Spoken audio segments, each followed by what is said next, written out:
Hello. Okay. Hi, how you doing? I hope your day.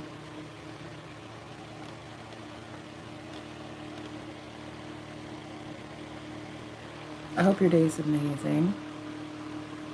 Can you let me know if this stream is going fine? Can you see me all right? The Wi-Fi is good, right?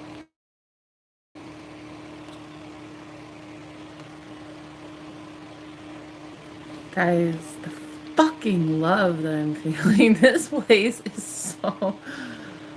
Wow. It is like so good for the soul to be here. This place is so good. Okay, so I just got out of the shower for the first time here. And his shower is just like immaculate. Like I love it. I've never seen a man that has like candles in the bath. I'm like, wow, you're getting cooler every second. And then so I was in the shower and it was like the best shower ever, right? And then I had deja vu. I had deja vu. And the craziest shit was like I knew I'd been in that bathtub before. I know it sounds weird. I know. But I just knew I'd been in that shower before. And listen, I just feel like I've been here for like ever. I don't know how to explain it. I don't know. I really don't know. I don't know much about everything. I know a little bit, I know a little about a little when it comes to the universe. I'd like to think that I know how it all works, but I love being surprised. And I got into this shower today, and I'm like, I literally, as I'm washing my hair, I'm like, I've been here already. So I was like, I also recall telling somebody that I've had deja vu about that tub. So it's like, I not only remember that I've been in that shower before, but I had deja vu that I also told him that I had deja vu. Or I've told somebody. It was like, I remembered a memory that didn't exist, that has never existed, yet I fondly remember it. So I don't really know what that means, but yeah, I had deja vu of being in that shower before today. Today's the first time I've ever been in there, but I know I've been in there before. Like I'm kind of wondering what is happening because I don't know, but it seems kind of like things that I've always wanted or that I've always liked are in this house, and I didn't put it here. It's like this house was kind of made for me or something. Like I think about the fish tank that's in the living room, and I used to be a fish keeper, and I was literally just wanting to get back into it. Well, when I actually had a place traveling, it's fun. The gypsy hippie lifestyle is pretty fun. It's cool. I mean, you get to go learn who you are and you get to go be free and have fun, but sometimes a girl just wants roots. And so for me, I was like, I couldn't believe he was a fish keeper. And I'm like, wait, so am I. I love fish as well. And I know that that's like a real, like that doesn't mean much, but it's like other things too, like just little like trinkets and little like I don't know how to explain what I'm feeling. It's like this place is made for me, and my soul is remembering it as I live it. Like in the shower, I was remembering that I'd already been in that shower, and I've never been in that shower before. And this room, like, it's just so cozy and it's just so me and it just feels like so fucking perfect.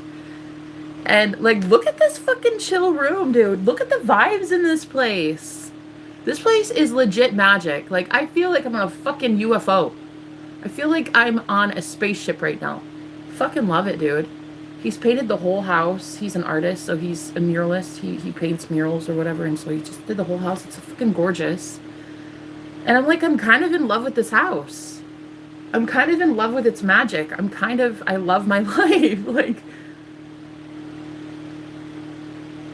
he's a man of few words, so he's easy enough to get along with, but I'm more talkative than he is. I'm more chatty. He's not really as talkative. But like, he's like the quiet. He's like the quiet. He's like the quiet.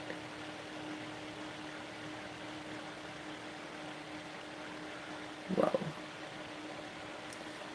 Anyway, this place is fucking magical. And I'm just so grateful. I mean, I just know something good is about to happen. I feel it. I mean, everything good is happening. Like, I had some groceries delivered this morning, and I was so grateful because as a girl who, like, literally used to have so much poverty issues that I couldn't even eat for weeks at a time, it was just so... There's something so beautiful about conversing with the lady as she was delivering my groceries. And we were on the front porch, and it was just like, isn't this place beautiful? Like, I told her, I was like, yeah, I just moved in yesterday. This is so great. Isn't this an amazing place? And I was like looking at the paintings and all the love stuff on the front porch. And I'm just like, this man, he literally paints for love. Like, could you imagine being an artist for real, for real? Like that is your main gig. Like, that's your only job. Your literal 9 to 5 is building sculptures and painting any blank canvas you see, including bodies, because that's amazing that that's what he does. He's also a body painter too. I'm like, what the? You are so fucking cool. I've just never met anybody so fucking cool before. And I almost like, I feel like such a stick in the mud. Like, I feel like such an anti-cool person now. No, really, right now I'm in my fucking sweatpants and a flannel shirt, and I just feel so fucking boring. You know, and he invited me to I don't know, I like to think of it as like a ball, gala. I'd like to think of it as rich, fancy people in the modeling world and the artistic, creative space. Billionaires all rubbing elbows together to eat caviar. And I was like, I'm gonna have to pass. I was so embarrassed to tell him I didn't have a dress. I didn't have anything to wear. I don't have anything to go to that place. So yeah. I didn't really have anything like nice things. And I feel like kind of like a fish out of water. And as much as I'd like to say it's fun, it's also kind of not, in that I feel so judged by my own self. Like, I don't think he's judging me. I think I'm judging me. And I know that the community, if I were to meet him, his community of people, they'd probably all say something about me. I just look a lot different than most of the people that I think he would hang out with. So I'm kind of going through that, kind of going through like, I'm a fish in a new fish aquarium. And it's cool, but man, if it doesn't rip you apart. Girl, I had to look at myself naked in the mirror today and be like, damn, you look good, girl. Because when you have to do it yourself, when you have no one around you and you're not dating anybody and there's no ring on your finger, honey, you have to be the one that looks at you in the morning, every morning in the mirror and says, bitch, you looking thick and delicious. Nobody else is going to. I have to love me because nobody else in this community will. So sometimes I'm confused as to whether he's a nice guy Or maybe like one of those people you see in Netflix movies where it's like they're an artist, but they're like they've got like this secret life you never know anything. I don't know. Like I don't know. I'm kind of scared a little bit, but not really. I'm just more excited, but I'm not scared. I'm apprehensive. I mean, I'm living with a complete random stranger. Like complete random stranger. We don't even really have mutual friends. We have one mutual friend, and that mutual friend is kind of more not liked by anybody in the community. So,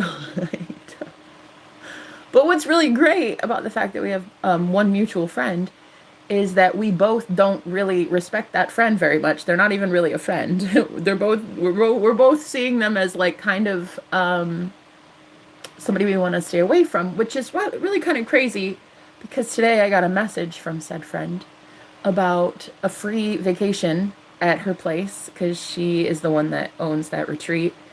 And she was like, if you ever want to come back, you know, for free couple days. And I thought that was really sweet, but I just kind of don't trust anybody's motives right now. I think she's nice. I just don't know. I just don't know if I can trust nice. By now, if you can't tell someone to fuck themselves, and if you can't look somebody dead in the eye and say, why are you so fucking toxic? I don't know. I don't think that I liked myself when I was around that woman because I couldn't just tell her what I really thought of her, which is like, you gotta kind of leave people alone sometimes to heal themselves. Because when I left the retreat, she was like, she gave me a hug and we took a picture and she was like, come back. I want you to come back for a couple days for free in the summer when the pool's up and everything's nice. And I thought that was really sweet. And then I was like, I really appreciate that, you know, but Spirit was telling me to tell her some things about the stay. And I was like, listen, people are going to come here for healing. And just like I promised, I left the place way better than I found it because I was there almost an entire, 27, 28 days.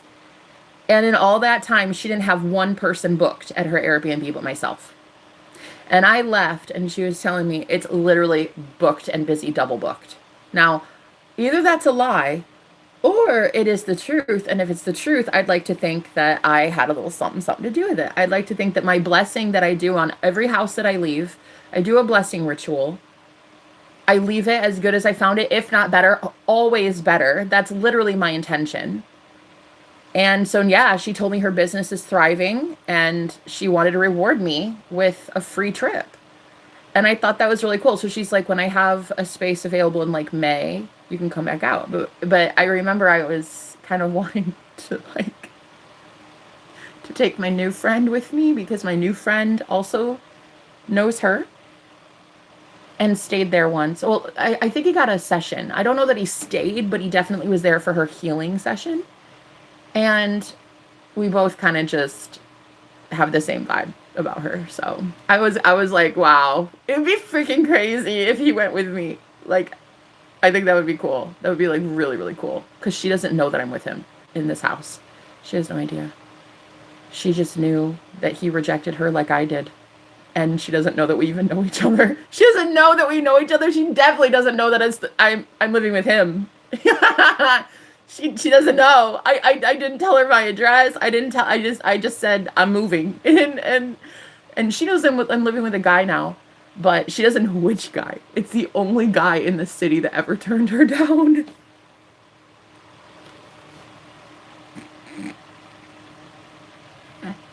No, because that shit, I have to laugh because that shit is funny to me.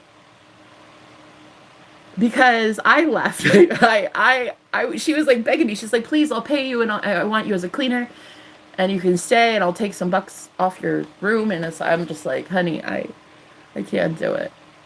I can't do it. So on my way out, I said, listen, God's going to put a lot of people here for healing because this is a very sacred space. Okay. But you have got to let them heal themselves. You cannot push your healing on anybody. And she's like, I never push. I'm thinking, honey, I was with you so personally and as a friend, living here under your roof, 20 feet from you, honey. You do push. You push. You're pushy. So I told her, I said, God's about to bless this place because this is a sacred, holy land. And you need to ensure that it stays sacred and holy, and people need to go heal themselves. Because she was like, when I came out of the room, I had all my bags packed, and she's like, oh my God, I don't even recognize you. Because in 1 month's time, less than a month, I changed completely.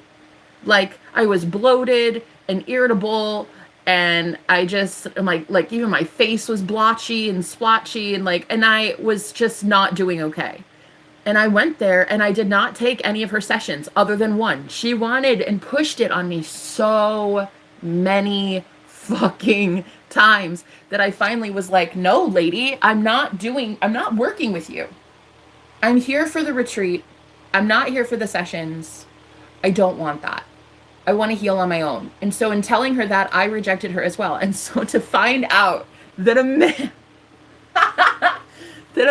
that is renting a place, literally on Craigslist, also knows her, has had a session with her, and has been invited back as well, also invited to a pool party. So we'll see soon enough if he wants to go with me. I think it's kind of ironic, and I think it's a little bit hilarious that she has no idea that I'm living here with him. I mean, I'm pretty sure not a lot of people reject her, so the fact that I thought the first to do it, and then I find this guy, and I'm like, he literally came to pick me up because I don't have a car. So he came to pick me up the first day when he was gonna take me back to his house, and I was gonna look to see if I want this place. And he picked me up. And I get it now. He picked me up down the street a little bit. Not like down the street, but just like in the front where nobody could see him. And I was like, okay, well, okay. So I walked the street and I'm like, hi, it's really great to meet you. And I knew instantly, like, I've met him before. I know this guy. My unconscious mind knows him very well. So I was like, damn. First thing I said when I get in the car was, God damn, I already know you. Yeah, you look very familiar. Mm-hmm. And then we got in the car and he like says so few words because he's just such a quiet guy. And I'm like, okay, I really appreciate you picking me up. I definitely didn't think you'd be on the street. And he's like, oh, you know her, huh?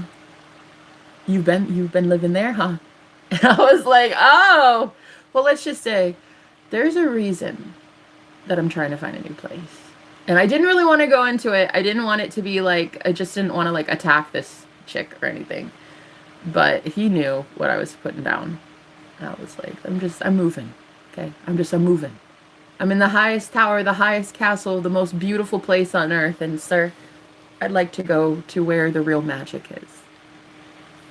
I'd like to go to live in a trailer park, please. I prefer that. Thank you.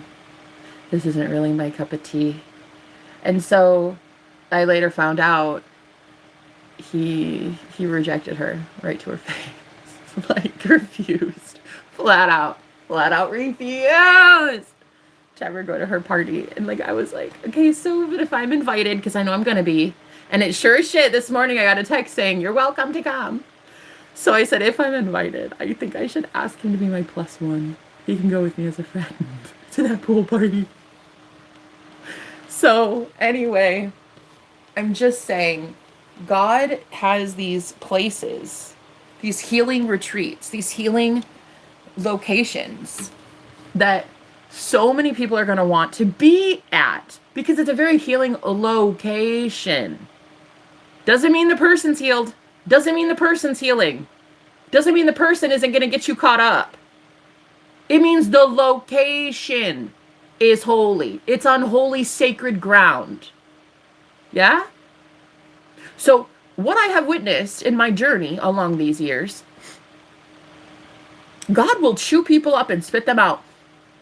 The universe will take from you what it gave if you do not respect the art of healing. If you do not respect what you are here to do as a servant of the Most High God, period. If you as a channel, if you as an open vessel no longer hold a healing frequency, your business will be as good as dead. So she is getting a second chance by the universe, because when I was there was so much judgment on that lady's business. I'm talking judgment. She was telling me hiring lawyers, stuff like this. This is how it is in the collective, guys. God will take that money right the fuck away from you if you are not giving back in a way that you need to be giving back to the people that need it. Okay? I'm not saying do this shit for free. Why would you? Why should you? You're a healer. Why should you take shit for free? No! You charge what you charge, girl. You should charge interest on top of that. Charge what you're worth.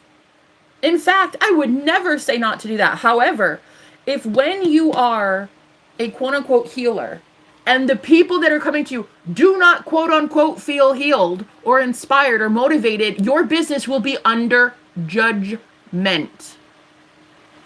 If you as a spiritual healer have a spiritual business and you are spiritually influencing people in a way that is not contributing to their better health, trust me on this, your business will be under judgment. So, word to the wise to all of you who are out here doing some spiritual business. If you don't have business doing business in the healing arts, move it the fuck along, stay on the bench. Sit down. Sit down. If you're not a real healer, stop calling yourself that. If you're not a real manifestor, stop calling yourself that. If you're not a real mentor, stop calling yourself that. If you're not a real tarot reader, stop calling yourself that. If you're not a real Reiki practitioner, stop calling yourself that. Stop doing stupid shit. Because your business is going to be dried up just as much as that well was. Because at her house, the well kept going dry, literally. Literally. I remember I was there the first day, and there was this waterfall, and there were all these birds that were like bathing in the waterfall. And I was like, this is the most gorgeous thing I've ever seen. And I literally told those birds, I was like, guys, just drink it in. You get to have it. It's here. This is heaven on earth. Like, this is paradise. Drink it in, drink it in. Girl, like the next day, the pump went out again. It had been going out. It had been like a thing. I don't know. I guess it's like, it's whatever. It's a common problem, especially during Mercury retrograde. But I remember thinking, God, if this is judgment on this lady's business, I don't want to do business with her anymore. I'm not going to get in the way of people's karma. And more often, she would pressure me to go have a session with her, a healing session, a breathwork session, a Kundalini session, which I agree. The guy, he told me, he said, I don't think she practices Kundalini. He's like, I had to go to another practitioner after that because I don't think she's into it. And she told me, but no. And I'm thinking, I know the feeling. I got that same thing with the breathwork thing. You have to literally, guys, I'm going to tell you something very crazy. And you don't have to believe it, but I would highly suggest you start. Destiny swapping is a thing. A lot of these people are so energetically connected to you and you don't realize it until you're with them in the physical 3D world. You don't understand that they have literally taken your gifts and made a business out of your healing. This is what I teach. I teach you guys how to recognize 3 simple patterns.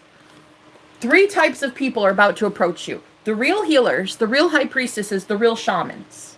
Well, they're not even about to approach you. You're about to approach them. Okay, then you've got the fakes that use your energy, mirroring it back to you. It's your energy, okay?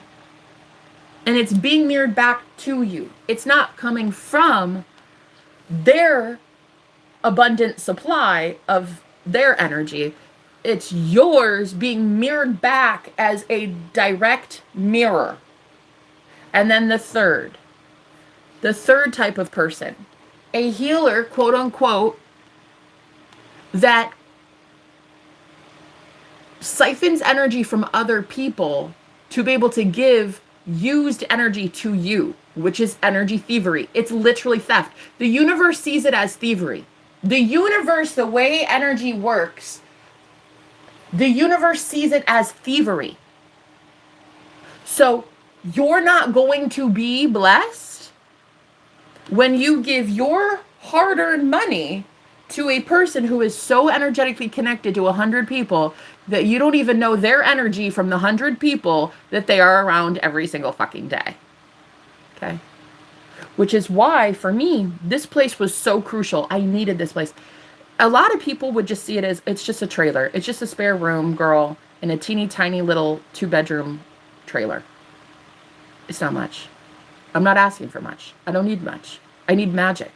And the way that that man is a magician is beautiful to me. The same way that he, as my friend, before I knew he was my friend, was already moving on from this woman who I also assumed was fake. He had also already moved on from her as well. Which tells me, one, good on you, man. Secondly, how spiritually inclined he is. So fucking amazing. He was out there wanting to find a healer. He wanted to go find that service. And he also felt like it was fake. And so to see a man who never needed me, my guidance, my cards, my tarot readings, who knew intuitively that something was not right with that lady. And then the irony of all ironies, here comes my dashing prince in a small little Volvo. And he comes to rescue me at the street. And he's like, wow, you too, huh? Damn. Did we both escape the cult and we didn't know each other yet? How you doing? So I think the universe has a really fucking cool way of making my life book-worthy and movie-worthy. And one day this shit will be in a book. Because the way that it happens is so crazy. People are always like, no way, that's not really happening to you. Nah, my life I have never lied about what's happened to me. So I'm going to tell you right now, my testimony is what's got me and my soul purified in the holy white light of God. So when I share my testimony with people and they think I'm bullshitting them because of how crazy my life has been, I take that as a badge of fucking honor. Thank you so much. I am so glad you don't believe my testimony because it's that insane. No, truly, because going through that insanity on my own with no validation was really fucking hard to process. So now that I've understood it and now that you don't get it, it kind of makes me feel so much safer. There's almost something to be said for how crazy my life is. You wouldn't even believe me. I was born at 4:16 a.m. on 4/16. April 16, 4/16. Crazy. Then you think that's just my first moment on the earth. Then my mother didn't even get to hold me. The doctor practically kidnapped me, which is, I guess, not really a thing that they do now in like modern medicine because it's not healthy, I guess. But he just took me right from the womb, wrapped me up, and took me to every single person on the birthing ward. Took me to every person and said, isn't she the most beautiful baby you've ever seen? I literally had a christening. I literally had an anointing over my life by the doctor before my mother could get her hands on me to curse me. So I had a blessing by every single mom on that birthing ward, every nurse. I had a blessing on my life before my mother could curse me. So this is why I've broken so many generational curses. This is why my life is as good as it is, and it will only fucking get better. It's only going to get better. And this is why I love what I do. I do what I love, and I get paid for it, and I love doing this shit from a trailer. I love my life, dude. When people think, how could you be happy with pennies to your name, 2 duffel bags, you own everything you own in 2 duffel bags, you don't have a car, you got some gypsy tarot cards, and that's it. I have more tarot cards than I do dollar bills, I'll tell you that. So people ask me all the time, well, how can you do that? How can you? Well, The real question I want to ask people is, why can't you? How can't you? You know, I never really understood it. You know, and I think people think I'm so insensitive, but I was talking to this gentleman that I live with. I said, I just wish that more people would find the bravery to leave these abusive connections. And he talked about how people are so afraid. They're so afraid of getting out of their comfort zone, and they're so afraid of doing something that risks their life. And I get that. But we're literally living in a time and place that needs our help. It needs rebels, but it needs rebels of love, not of danger and panic and worry and abuse and violence. It needs rebels of love.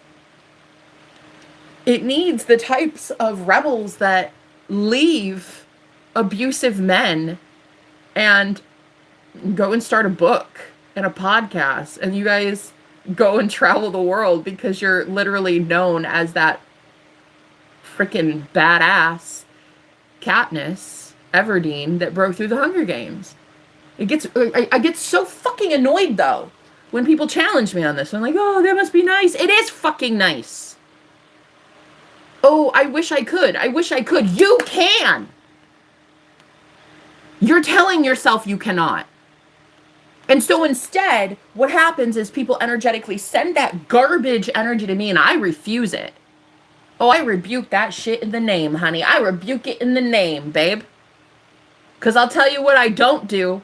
I don't do stagnation. I don't do settling. I don't do fucking abuse. And I do not let a man put his hands on me without some damn dire consequences, baby. Last man that ever put his hands on me was in October, when a random stranger at an Airbnb got drunk, got sloshed with his buddy, laid his hands on me, and I fucked him up. Oh, yeah. He now has rips in his shirt. When he goes to work, that shirt is now known as evidence that he's a woman beater. So anyway, I fucking pressed charges, put his ass behind bars, and bet I would do it again in a heartbeat. I thought the embarrassment of a woman kicking your ass after you touch her, I thought that was enough in front of his buddy. So I didn't call the cops. I was like, whatever, I just embarrassed the shit out of you. You don't need to like watch me or call me or talk to me anymore. I'll just live here, you'll live here, and we won't ever fucking talk again. But that wasn't what the universe wanted. No, baby. Because there was a new guy that had just moved in like 2 days prior. He was gorgeous. You guys remember that guy? The guy that was the Viking? He was fucking sexy as hell, girl. Woo! That man did it for me, honey. And I didn't say a word to him. And the whole time he was there, he was a new guy that had just only had like one duffel bag too. He was a traveler, a lone ranger. He's fucking gorgeous. And anyway, I had heard him through the walls singing. He was singing Tirnanog. He was singing Celtic music that I fucking love. All my songs on my playlist, girl. This man was singing to me through the walls. And so while I was on a live stream, I started singing back with him. I can't remember what song we were singing. What song was it? Was it Hallelujah? Oh my God. Now that I look back, I think it was Hallelujah, which is like my go-to for karaoke songs. So my life has been so fucking crazy. Okay. So when this guy, this random stranger who had never met ever in the history of ever showed up at that Airbnb, he heard me being abused. He heard me screaming for that man to get off of me. And so he called the cops. I didn't even know the cops had been called. I just knew that I defended myself and tore that bastard shirt to shreds, and I would do it again in a heartbeat. I'm so happy it was his work shirt too. He ever goes to work like that, he's gonna look stupid. So anyway, the cops came, and there was not only proof on the video camera in the house, because there were security cameras in the home and outside the home, which I fucking loved. That's why I stayed there. Because I was trying to get rid of some nasty ass gremlin looking motherfucking ex-boyfriends, and I needed a safe house. So I was happy that there were security cameras in the house, and it really came in handy because the owner and her husband both listened and watched what happened to me. And after that, she knew I was a protector. She knew I was a healer, and she gave me preferential treatment. She was like, girl, it's obvious. It's obvious you're not the trouble. These men are. I get it. I get it, girl. And she's a single, well, she's married, but she owns all of those Airbnbs. So she understood being a business owner and a woman at the same time. So I thought that she understood that I was being harassed by creepy men for being independent and single and living on my own in her home. So imagine my shock when several months later, no, just a couple months later, this man booked several months in advance. And because he's Mr. Moneybags and he had so much fucking money, she literally wanted him instead to be there and didn't care that I was being pushed out. I was struggling. I was with him there. I was being harassed and he would follow me throughout the house. It was really getting creepy. I would take pictures of all the things that he was hoarding in the house, which was not his home. He was just a temporary traveler. But I would take pictures of all of the hoarding that he was doing because he's just a sick man.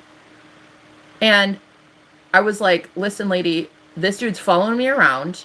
He's wanting to sit with me everywhere. He's creepy, creepy. God, he's the fucking worst. And I was like so shocked when she just basically didn't even care that he was doing that. And she was just like, sorry. You know, he just paid for like a whole nother month. And he actually paid 2 months up front, which was really kind of crazy. So I said, okay, fine, bet. It's fine. Don't worry about me, babe. I've got $20 to my name. I'll be perfectly fucking fine. Watch. Bet. But she just really did not like that I was paying weekly and I was still struggling as a single business woman. And I was still trying, even though I was being harassed by this guy. And he just really, because he had all this money and I kept rejecting his advances, he wanted me to be so fucking codependent on him. He wanted me to be monetarily dependent on him. He knew that I knew that he had money. So he just was waiting for me to have that one day where I just come in groveling and begging. Hey, she says I'm going to be kicked out because I can't afford it. And then that's it. So he was literally hoping that if he got involved enough to hurt my business, that I would be so fucking codependent on that greasy, disgusting, slimy piece of shit. Yeah. That I would beg and grovel for him to take care of me like some daddy. I don't fucking think so. So I basically told the Airbnb host, I said, bet. I've got $20 to my name. I've got practically nothing. And I'm still gonna fucking win. Bet. So she took money over love. She literally chose over my safety the money of Mr. Moneybags. So when I came downstairs, booked an Uber, was getting another place, literally about to go travel because God always comes through for me, bitch, period. Period. Why? Because I love my goddamn self. When I love me, the universe loves me. When you love you enough to leave toxic shit like that, guess what? The universe loves you enough to leave toxic shit like that, honey. So when I was packing up my shit, getting my stuff ready for the Uber that was about to deliver, literally, this Uber, I remember that Uber guy, he came right up to the freaking door. Like, he came up to the gate, parked on the sidewalk and everything. Literally, just curbside service. I was so shocked. He got out and put my bags in, and he was like, where are we going to, lady? And I'm like, anywhere but here, bro. But I remember one of the last things this guy said to me, he's like, well, do you want to exchange phone numbers? Because, like, I want to know what's going to happen where you go. I'm sure you fucking do, you disgusting piece of yarn.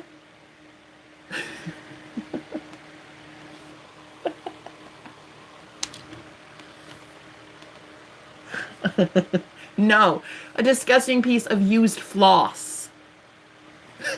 So he said, can I get your number? Because I'm going to need some help because I just realized something. And I was like, what's that? What's that? What'd you just realize, sir? Oh, this place is too big for just me. It was just he and I living there at that point. And it was like a 5 or 6 bedroom house. It was a manor. It was pretty big. It was pretty big. I was cleaning up after 5 to 6 men as Cinder fucking Rella for free. Then I was cleaning up anybody's mess on the internet that I was dealing with my business. So taking care of the house, helping the landlord, not getting a penny for it, plus also literally being her spiritual protector there at that house. And physical protector too, might I add. And then this motherfucker has the nerve on the last day that I'm there. He says, wow, I don't think I'm going to be able to keep it as clean as you did. And I'm like, you're one person. Clean up of your damn self. I had to clean up after 5 or 6 of you. And myself. Grow the fuck up. So anyway, I left. And he was like, oh, but I really want your number though. I don't give a fuck what you want. That's real nice. That's real nice. Universe bought the shit on that ass. I don't care who you are. That's real nice. I don't care.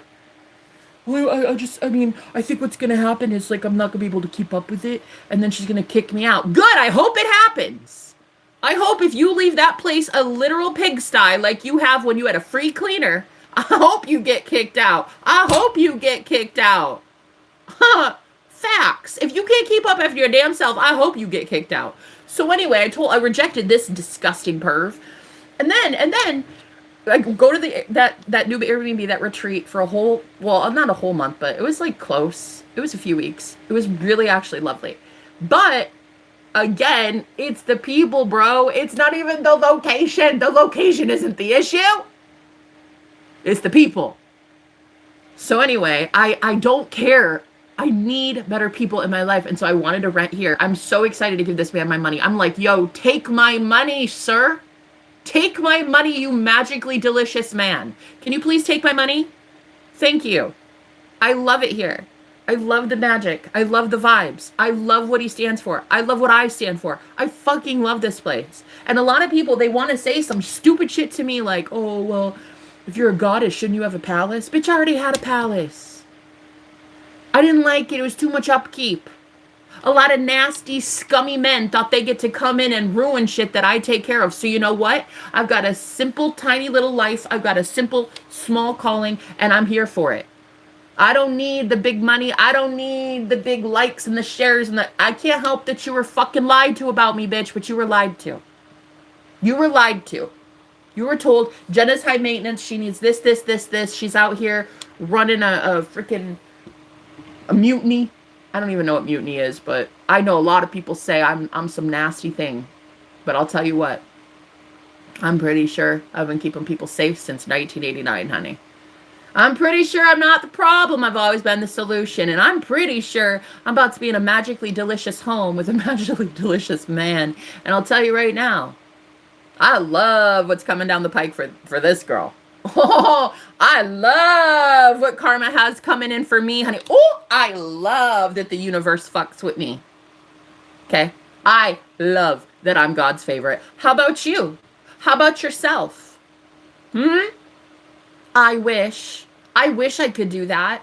You can, but you're telling yourself you can't. That's a you problem, not a me problem. I'm not here to coddle you, and I'm certainly not fucking here to enable you. Girl, there is half the spiritual community I no longer give a shit about.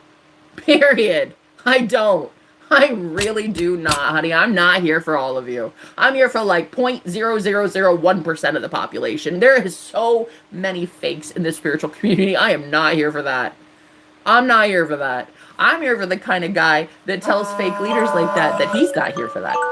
That's what I'm here for. I'm here to give my gorgeous money to gorgeous situations such as this. Because when I find out that you told my Airbnb host, rejected her and told her no, and I know how difficult that is, and I know said woman, I'm going to tell you right now, I got you in my sights, boy. You best watch yourself. I like you. Uh-oh. I like any guy who can look at a fake and phony, distorted feminine energy and be like, I'm gone. Have a good one. If you're not divine, if you're not truly, truly anointed by God, if you're, bye. I'm not giving my money to just any fucking Airbnb host anymore. Any landlord, anybody. Any business. I'm not tipping if I think your service was shit and you're a cruel person. That's another thing as well. I'm not giving you even more money. Money is energy. Energy, it goes where your focus flows. So whatever you're focused on is going to grow. So I'm out here speaking life over this home because it deserves it. Because it deserves it. And so does he. Because he deserves it. Because he did something that other people cannot do. That's why he deserves what blessings I come with. Baby. Let's talk about it, Laylee. Oh! He deserves this. All this. Why? Because he loves himself, though. He protected himself enough, his inner child enough. He protected himself when he said, no, thank you, lady. I don't need you laying hands on me anymore. No, thank you. Girl, you know what really gave it away with that lady? The first session we had, it was only one session, but it had to be split up into 2 hours or two, like, sessions because I was so mad at her. I told her I do not like people touching me. I literally got assaulted in October. I had a man literally assault me. And I told her, I said, look, I've been abused my entire childhood. I do not like people touching me. Please just don't touch me. If we do this session, just don't touch. Guess who fucking touched me anyway? And after I got so pissed in that session, I said, you know what? I need to go. I need a break. She's like, okay, well, you can come back later for it. It took everything I had. And I was still living there. I mean, I had still a good 3 weeks still left there. So I couldn't do much. But I remember being so pissed. And so I told her, I said, I do not appreciate you touching me. Do not touch me. Don't touch me during this session. And she understood. And she backed off. But then a couple weeks later, I was downstairs cooking my quinoa in the vegan kitchen that I respected her dietary needs. I didn't even eat meat because I thought that it would hurt her in some way. I didn't want her to feel tempted. I didn't want her to feel bad. So I didn't even eat meat, even though it was allowed. Chicken and fish was allowed. So anyway, I was eating quinoa, eating raw vegan, and she literally came up and put her hands on me. She touched me. Again, without my permission. That is so not fucking okay. For you to ever call yourself a healer and you can't even respect some goddamn boundaries. So either she's lying about the fact that she has a very, very successful business about to happen, which I can imagine that she would lie about something like that. She wants me to think that she's got it all sorted out. But chances are that even if she does have all of that business coming in, which I didn't see proof of, but even if she does, God's still going to judge the shit out of her business. Because I'll tell you what is really funny. I'll tell you what's really funny and what really needs to be discussed. No, we really have got to start discussing this, women. Women in general in this spiritual community. Tell me why the real divine feminines I know, the real women who have suffered for years on the streets, like myself. One lady didn't even have enough money to buy a toothbrush. Another guy eating out of a dumpster. And one other guy I met, or one other lady I met, she came to me on my channel literally in the first night she was ever going to be homeless because she was sleeping in her car in a Walmart parking lot. And if I wasn't live that day, she said she probably would have done something stupid. So I'm going to tell you right now, tell me why the women that I know are divine feminines are under a fucking bridge. While there's this woman with a multi-million-dollar ranch who can't fucking leave her hands off people. Yeah. Yeah, tell me why the real ones, my real sisters, are the ones that don't even have fucking food for weeks. And my real brothers are like my ex-boyfriend, the one that was the Native American. He was homeless on the street. And he and a couple guy friends were helping people get clothing, blankets, stuff like that. And the literal police force fucking stole their tents and their blankets. And he was causing this big scene about it. So, needless to say, he and I never got to be together. Yeah. So tell me why the real ones, the real divine feminines, the real healers, are out here, can't even afford food for weeks at a time, barely have clean drinking water. Girl, I had to clean myself up on my period at a fucking Dairy Queen when I was homeless. At a Dairy Queen. Every morning. My 10 a.m. shower was at a Dairy Queen. Until some random awesome person that I met decided to get me a gym membership so that I could at least have a shower every once in a while. That was back when I had a car. I've been doing it without a car for some time. And I'm here to tell you guys, it is possible. It is 1,000 fucking % possible. God will always take care of you. God will always take care of you. But tell me why, though. You have that woman that I just escaped. And girl, I'm not the only one that escaped her. The guy I'm living with now escaped the same woman. So tell me why. Tell me why. Yeah? We have all these women, true victims of true fucking crimes, with no house, no car, no radio to hear even news. No. Girl, there are real problems in real world situations. And tell me why multi-million-dollar establishments such as that get to be only used for the luxurious few. Because, honey, the only friends I saw coming in that place for that woman were all rich, uppity Karens. I didn't see much of women like myself coming through there at all. In fact, the only woman I met who was down and out was also struggling at that place. She was renting from that lady. And from the looks of it, it was too much rent, of course. I'm pretty sure she'd rather gentrify the area, so I'm pretty sure that girl won't be there much longer. But the real fucking question I have, this is why I do what I do. I am trying to show you the fakes, these fake ass practitioners, these fake ass healers, girl. Fake. Pretty soon, even the uppity, snobby Karens with money, even they are going to start looking at these women like, dude, I'm not getting much from you. They can't manifest themselves out of a paper bag, some of these women. So all these divine feminines, the real healers, my real sisters, are on the street, being raped, being tortured to death, living under a bridge, damn near freezing outside. While some of the most uppity women who claim to be spiritual in nature and healing, girl, they are losing the real ones. And how do I fucking know? Because yesterday I moved in with a man who also rejected that same spiritual healer that I just did.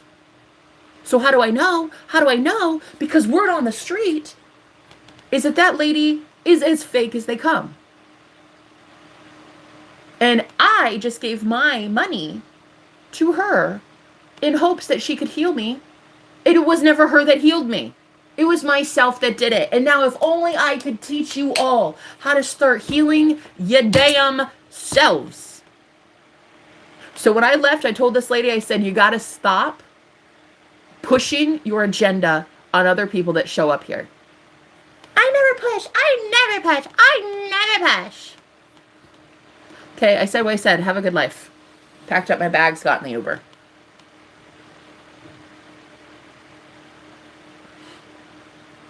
Where you learn this? The hard fucking knocks of life. Where'd you learn shit? Google? ChatGPT? I learned because I was raped and assaulted and left for dead and gossiped about. And in a witch coven where they tortured me. 3 witches and a warlock living under one roof where I was literally tortured. Where did I learn this? Bro, the fucking real world. Where'd you learn your shit? Okay? I'm not here for the big elaborate ta-da that everybody thinks is this huge, like, American dream. I'm not here for that. I'm here to teach people, stop giving your power away to people who say they're healers and they ain't shit. I'm sorry.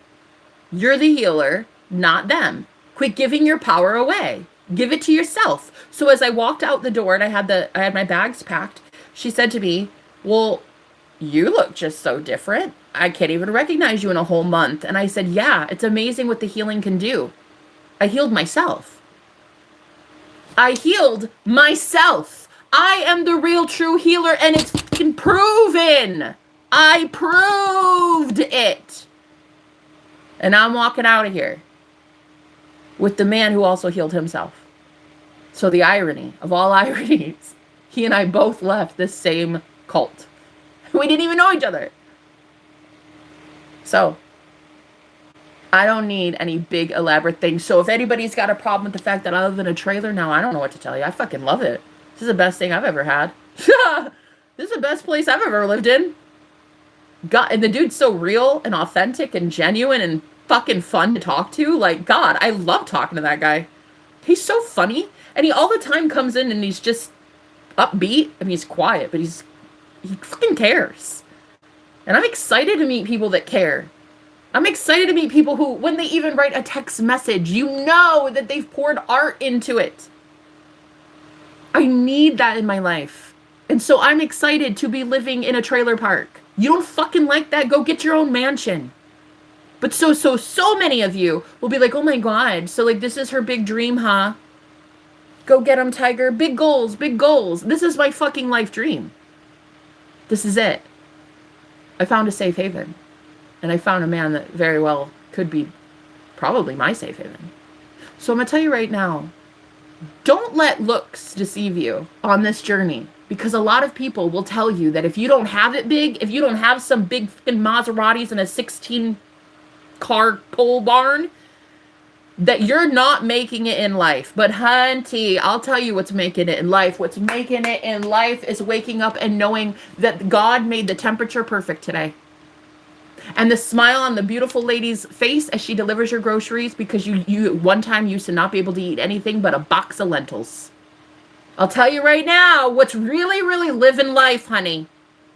Knowing that your soul is good with the Most High God, and every single person that comes to you has the same thing to say about you, honey, and it's that you're the fucking truth.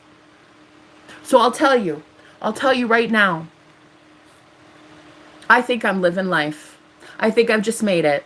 And I think a whole lot of people, unfortunately, until now, especially in America, really got it twisted about what the American dream looks like. But baby, if I'm not living it right now, in a 2-bedroom, tiny little shack, if I'm not living it. So really, before you go start your Reddit thread and your little fucking witch coven of wannabes that you want to hate on a girl like me because I'm about to thrive, I'm about to do it effortlessly, what you're going to want to do before you ever do that is stay in your own fucking lane and judge not lest ye be judged. Anybody with a stone to throw, you best believe I'll throw that shit back if you have a glass house. Let me repeat. If you ever throw a stone at me and you live in a glass house, I'm throwing that shit right back. Don't ever try it. Don't ever try it.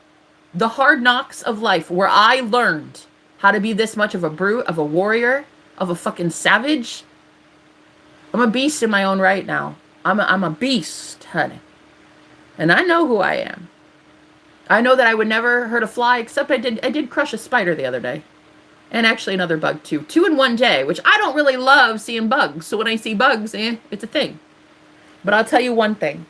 You're about to see the real ones rise up and the fakes get called out. And it's not even just you calling out the fakes. You're about to see a friend and they're like, yeah, yo, I went to that place too. I did that with them, and yeah, no, same. I didn't like it. You're about to start. It's going to happen. Judgment Day is here. These businesses, they don't deserve to be running on good, honest, hardworking women and men's money. I'm sorry. I'll sub to you. I like your energy. Cool, thanks. They just like the vibe, aesthetic of it or something. Maybe that's how deep it goes for them. You know what I know now? You know what I know now? I don't care how nice of a place is, honey. If you don't have magic in those walls, you're good as gone. There are things that will chew you up and spit you out in this world, and it's not physical. And if you don't have a place charmed magically by some gorgeous magician like I seem to have found myself in recently, I don't know what to tell you guys. You better get it right, because people out here are trying to lure you into their healing retreat space. And baby, you go find a man who already made a healing retreat space. Or just go build your own trailer and do it your damn self. But for me, hey, I guess I have a move-in ready and a move-in ready. But I'm just saying, this place is magic. This is the safest place I've ever felt in the 2 years that I've been homeless. This is the safest place I've ever felt. And it's the cheapest I've paid, too. Now, how about them apples? Like, no, how about them apples? I'm paying half of what I paid that lady. And I feel more safe here than I have felt in the 2 years since my eviction. Which has been televised, by the way. It was all publicized. You guys can go back and fucking look at all of it. There's a couple things I deleted because it was a couple men that I was involved with that they didn't need to get any time or attention on my channel. And I deleted them like, poof. Who? God, barely even remember their name. I only remember when they show up in my dreams with their energy signature. That's the only way I even remember these men. I barely remember their names because I don't care. I don't give a shit. Who? So, guys, you have got to really see true healers from the fakes, because you're going to put your hard-earned money in somebody's bank account into their business, blessing their business, and all they're giving you back is other people's energies because they're attached to 100 people still, bro. They're still attached. They're still attached. They're attached to all these people because they haven't been able to get them out of their energy yet. They're not real healers. You'll know them by their fruits, honey. I know real life, too. I have a feeling a lot of you do.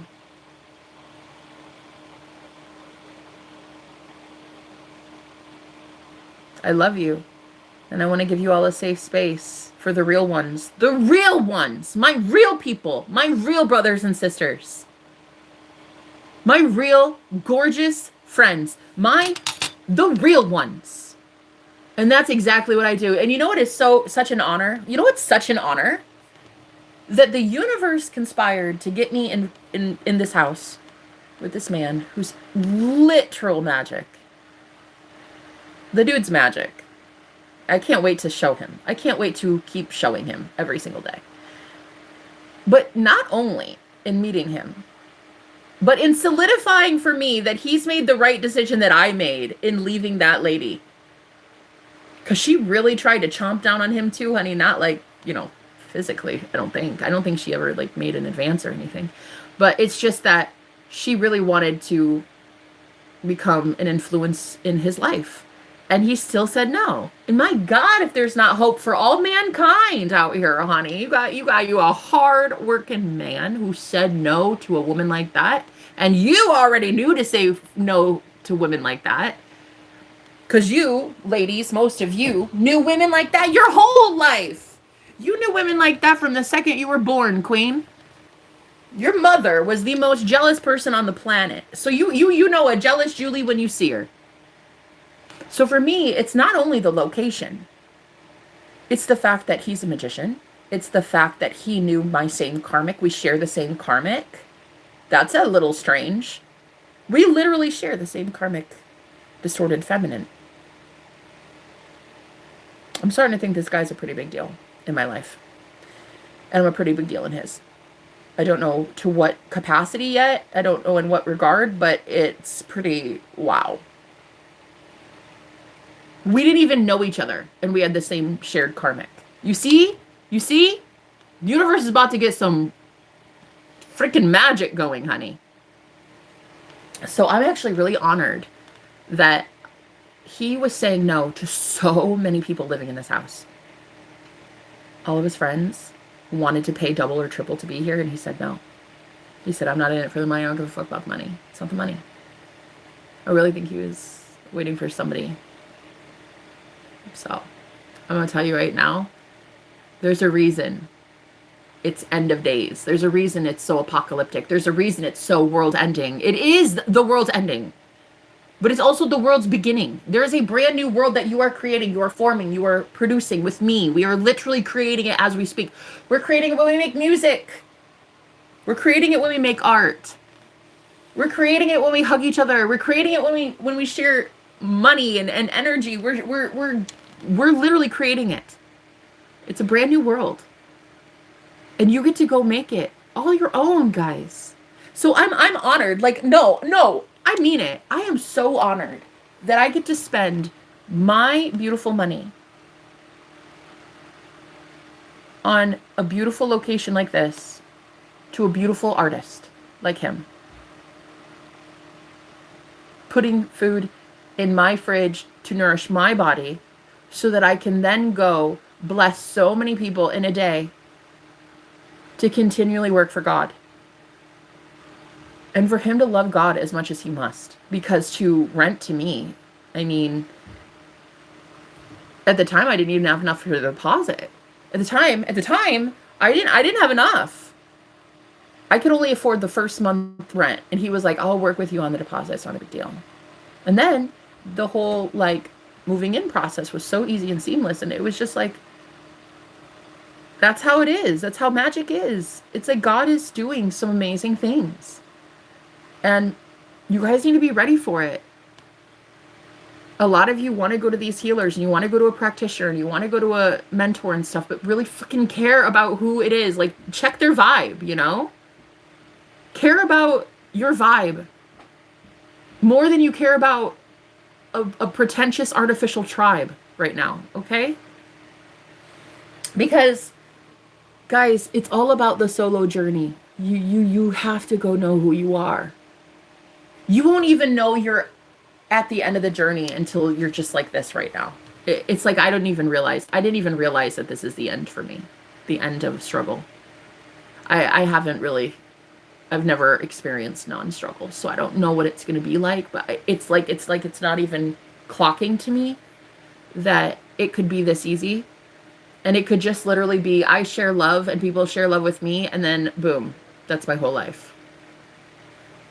I do what I love what I do, I get paid bank for it, and then I put my gorgeous money in his gorgeous bank account to keep a roof over my head, and then I go to a couple people that I trust and know heal me, and that's it.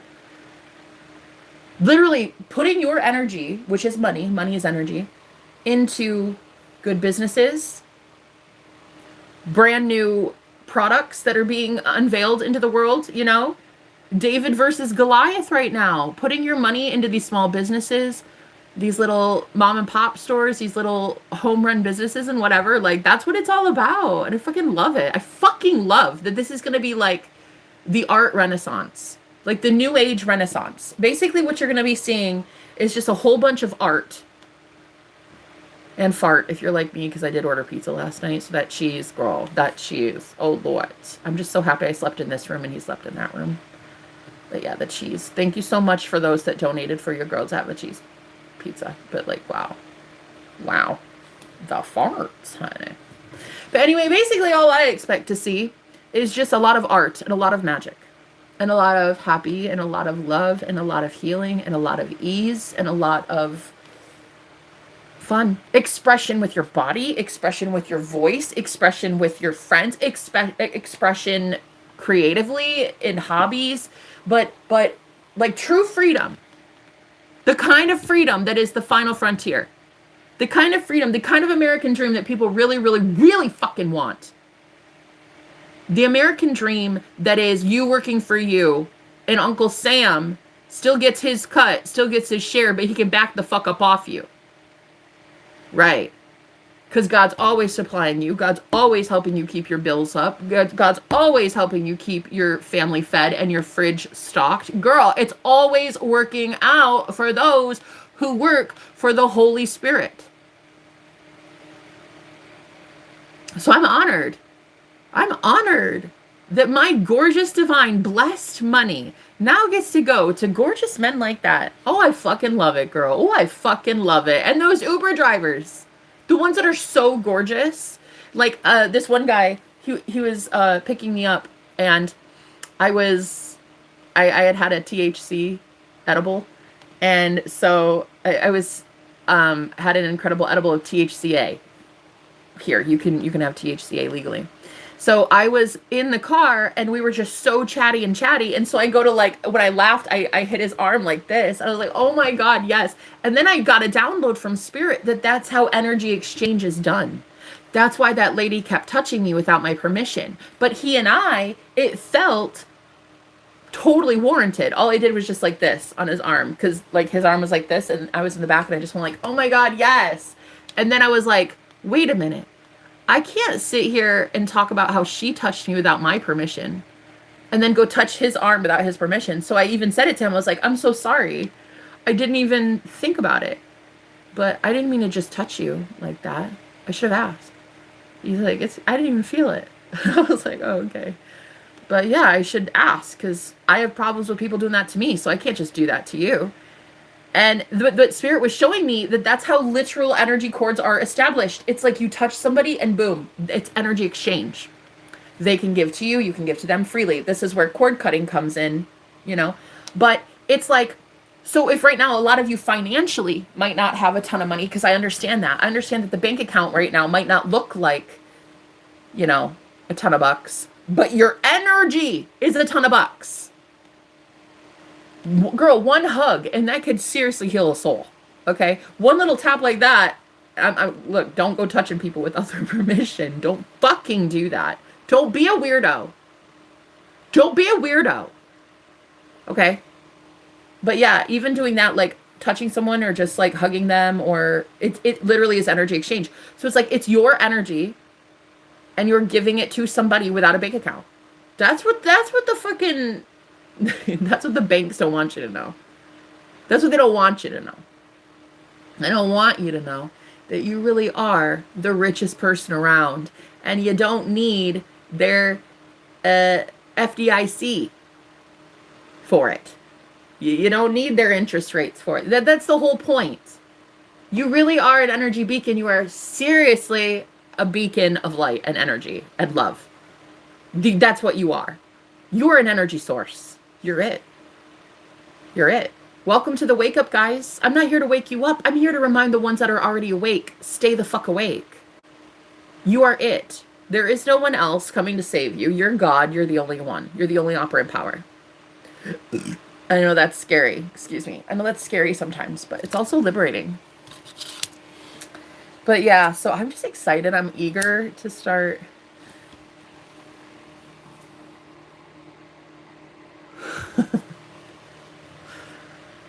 I'm eager. But not too eager, Beaver, are we? No. No. We're not that fiery, honey.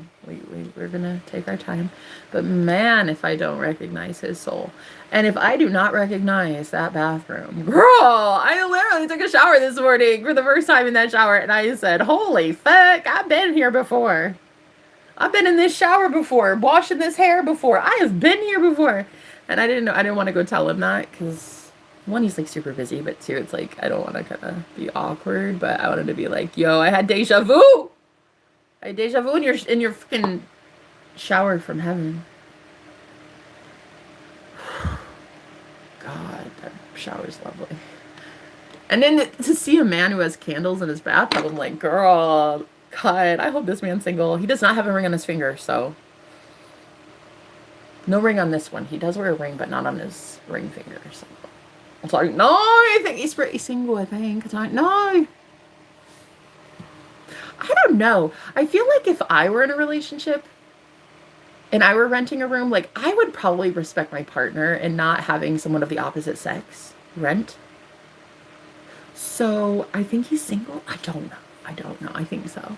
But yeah, like I would assume. But yeah, anyway. So I was in the shower and it was like the best thing in the whole world. And I had deja vu. I literally recognized that I'd been in that shower before. And the craziest part wasn't even the deja vu. The deja vu. And now he's making a smoothie. What an adorable guy. Anyway, the deja vu was me saying to someone in my head, oh my God, I just had deja vu. And it's like in the deja vu, I remember telling somebody that. I remember telling someone in the deja vu that I just had deja vu and I was in that shower before. It was like an Inception kind of deja vu, bitch. I've never had that before. I couldn't even. And so I was like, should I tell him? Maybe I should. That'd be kind of cool. But yeah. He's pretty cool. I very, very much stand for putting my hard-earned dollars into a man's bank account who can keep me physically safe. And baby, it's not only a physical safety thing here. Okay. You see this, you see how spiritually protected it is here? Yeah. Yeah, it's like that. It's like that. You will find it. You will find it. I'm so here, guys. I'm so here for this. I'm fucking ready. I can't wait for God to show me how good it gets and for me to relay to you that you guys are next. You're getting it. Of course you are. You're God. God loves you. You love you. So of course you're going to have this. Not this, bitch. Go get your own. Shit. You go manifest yourself a damn perfect man. Go shoo. But you can have this. Just not this one. Can't touch us. No, not that one. Can't touch you. Yeah, but he's out there making a smoothie. I'd like to think he's making one for me. I like to think that I was on his mind when he put the mango in. And then he's like, is she the type that uses yogurt or kefir? Kefir, I know her very well. Kefir. Milk kefir. Kefir. Yeah. I just know he knows me like the back of his hand. So anyway, is he my soulmate? Possibly. I'm not sure yet. But I do know it's very fun and I'm going to have a really great time. It's so crazy.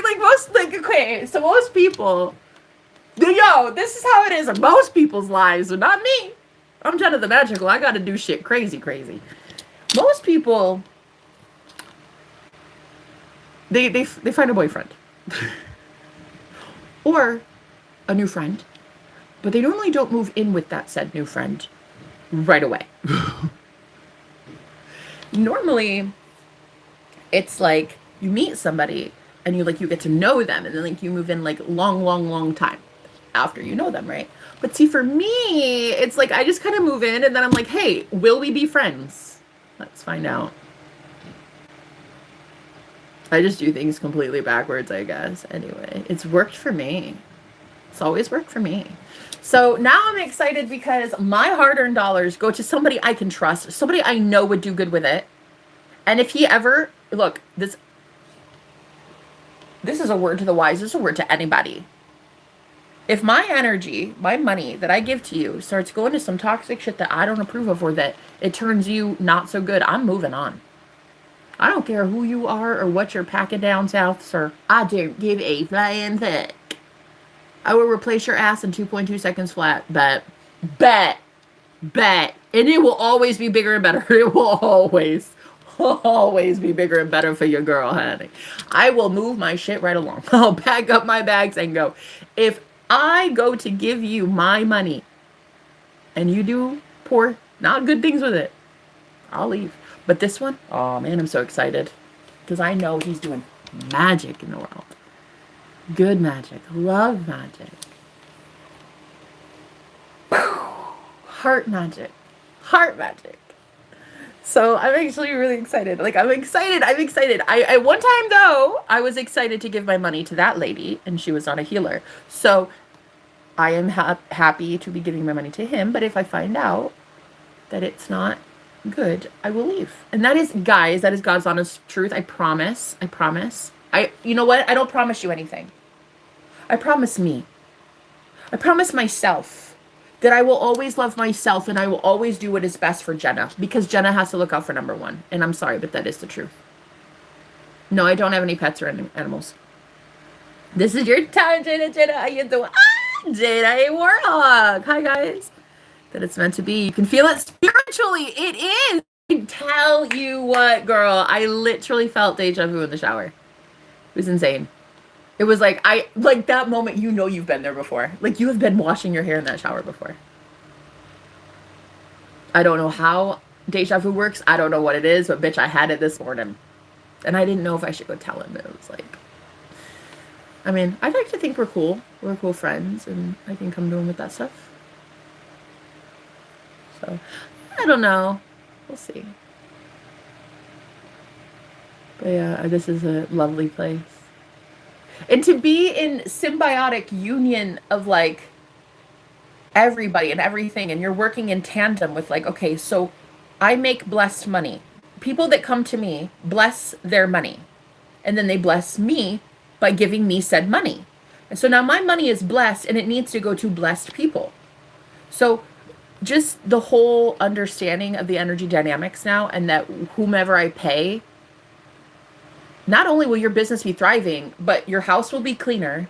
I spiritually protect the place. I also physically will kick some ass if I have to, if guy ever lays a hand on somebody, honey, ever again.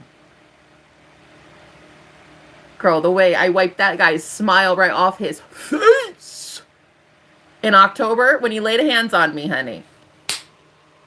Oh, even the police officers came and took pictures of my body. They were like, damn, girl, you tore into him? Hell yeah, I did. What do you mean?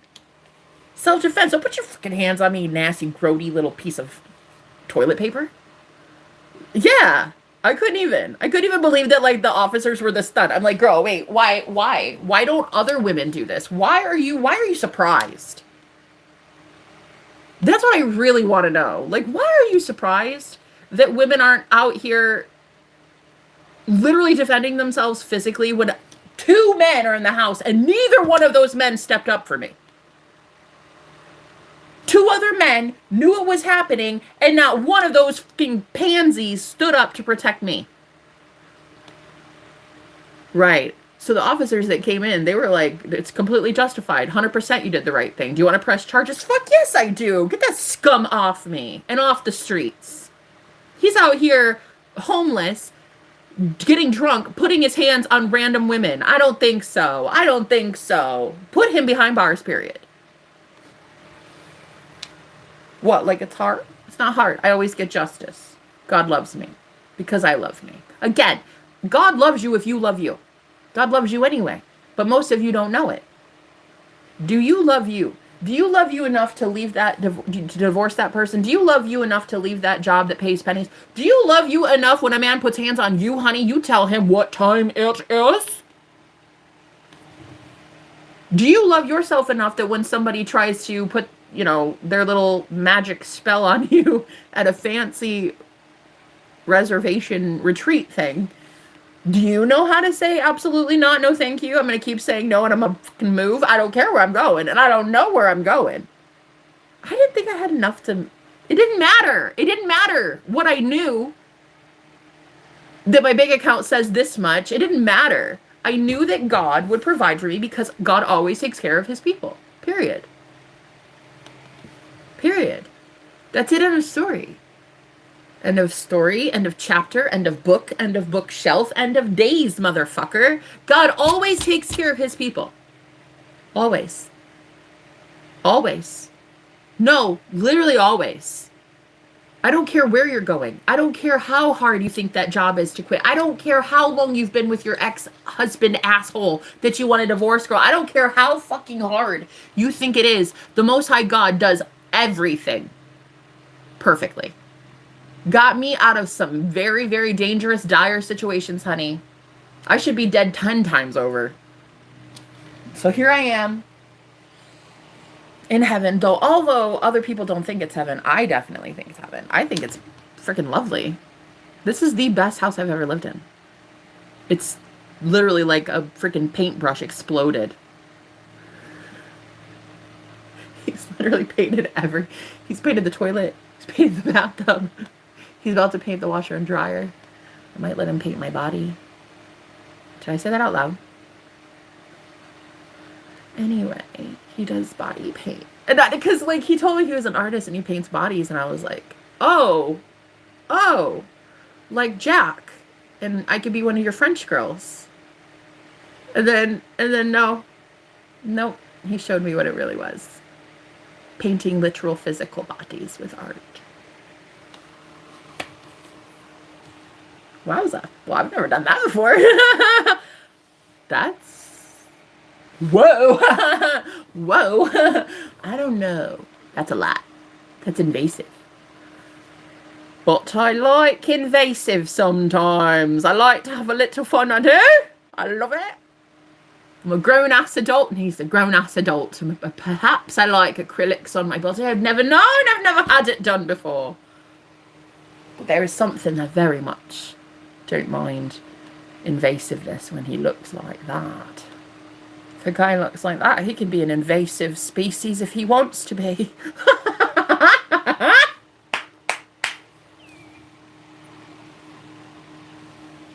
Excuse me while I drool on myself. But yeah, anyway, so no, it's like an artist thing, I guess. I guess people paint bodies nowadays. I'm like, that's fun.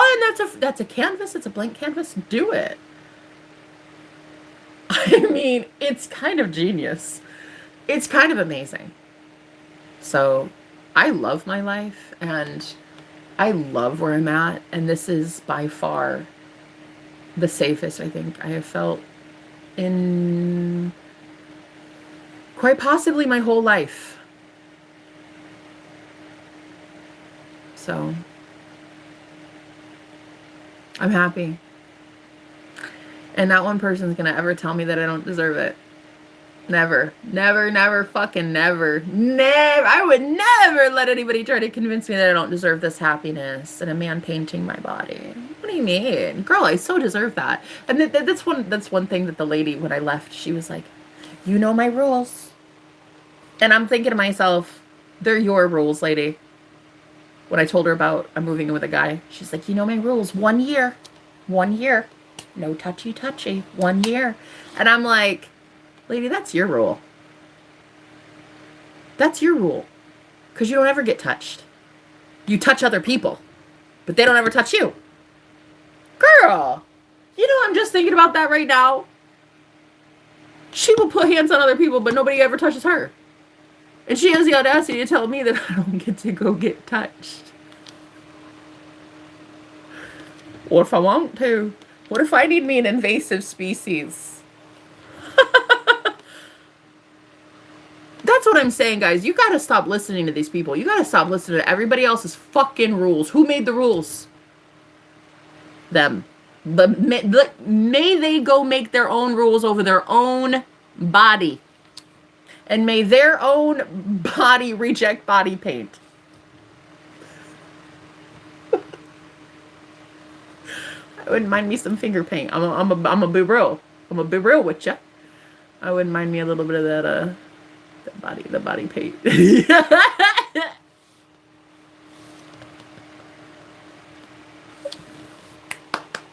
I may have to just paint myself, but that's fine. It's fine. So like whatever. But yesterday he did mention walking through the house naked. He's like, I mean, you can walk through the house naked. It's like whatever. I was like,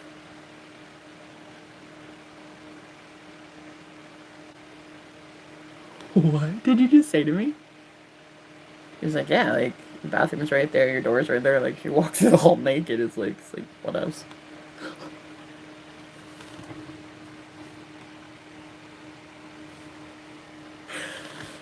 Lovely. I love that for me. So anyway, I had to today though go into the mirror and just be like, girl, you looking thick and delicious. You got this. You got this. This your confident era, bitch. This your confident era, bitch. You're gonna have it. You're gonna get it. You're gonna stun them. You're gonna stun them with your thick curves. You goddess, you. You're gonna stun them.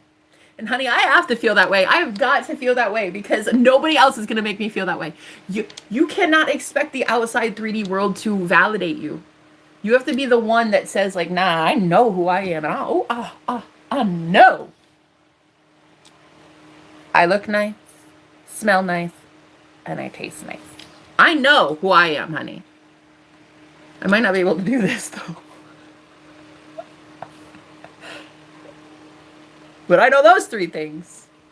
But yeah, I had to like really ask myself, like, do you want to believe what this lady says, or do you want to go be yourself, Jenna? Because if it were up to her, I'd be like flatlined, 6 feet under in the grave on my deathbed at 95 years old, and a man would finally approach me with some flowers. Funeral flowers. Hi, I knew I knew that I was supposed to give you these a long time ago. But she said I couldn't. I really wanted to paint your body. Is it a good time now? So what? I'm gonna listen to some lady who's got a rule book. I came in for my date. Listen. I had 3 dates in 1 week. Why? Because I'm fucking good like that.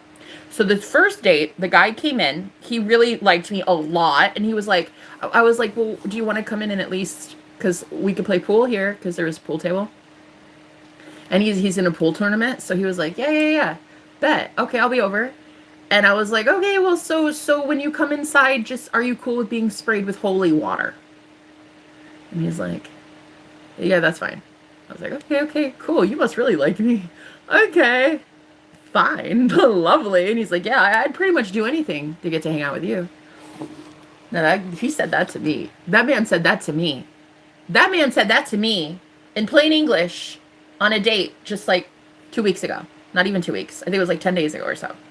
Anyway, he said that to me. He said, I'd do anything. So I was like, oh, okay, so being sprayed with holy water, you're cool with it? He's like, yeah, that, it's fine. So anyway, he shows up, and he's just there for like 5 minutes, and I'm just trying to like beg her telepathically in my head, like, please leave him alone. Please leave him alone. He's my date. Please do not fuck this up. And then I go on the date, and I come home later that night, and she goes, oh my God, tell me everything. And I'm like, okay, I'm going to bed. Thank you so much. It was lovely. Well, you remember my rule, right? 1 year. 1 year. Yeah, I remember your rule, but time's an illusion. Girl, I said it. I swear to God. I swear to God Almighty, I said it. I said, honey, you told me time's an illusion. What do you mean a year? I just saw that man walk in that door right here, honey. What do you mean a year? She said to me time's an illusion, and then she sits here and tells me a physical time of 1 year. She's like, well, guys take so long to emotionally connect. And I'm like, that's your limitation. Like, I'm thinking to myself, I didn't tell her this, but I'm thinking, that's your limitation, lady. Your limitation is it's hard for a man to emotionally connect with you. And then when he screws you, he leaves you screwed. That's your belief. That's your limitation. That's not mine. Mine, oh my God. Every guy that wants me, he has me, and then it's game over. He's like, I would do anything. Literally anything. I love you. That's it. And emotionally opens up and becomes vulnerable. And what do you mean? Like, that's already there. That's already there. If you would allow it and open it, welcome it in. But yeah, no, she was just like, she literally came in the door. I have my key literally in the door. And she's like, you know what I said? I have a book for you. I have a book for you to read on relationships. And I'm like, oh God. I'm gonna go. I've got to go upstairs. Okay, well, you know what I said. I have spoken. and then I move here, and I told her I was like moving in with a guy, and she's like, you know my rule, girl. But he does body paint with his fingers. Actually, I don't know that that's a thing. I don't actually know that it's with fingers. I highly doubt it. Because it's very professional. I highly doubt he is out here painting women with his fucking fingers. He's not that type of artist, bro. He's a straight up professional artist. He literally gets paid by the city to do murals and stuff. He's like legit. I can't even believe it. I'm actually like, whoa. I'm kind of like amazed. And baby, I want to be amazed by you. But yeah, if we did the whole finger paint, or we did the painting thing, I wouldn't mind the finger paint. Finger painting sounds fun. I'm pretty sure he's single. There's no wedding ring on that finger. I remember he told me, he was like, okay, so when I come by next time, because he picked me up the first time to come see this house, because he knew I had to get Uber, and he's just like, how about I just save a girl $50?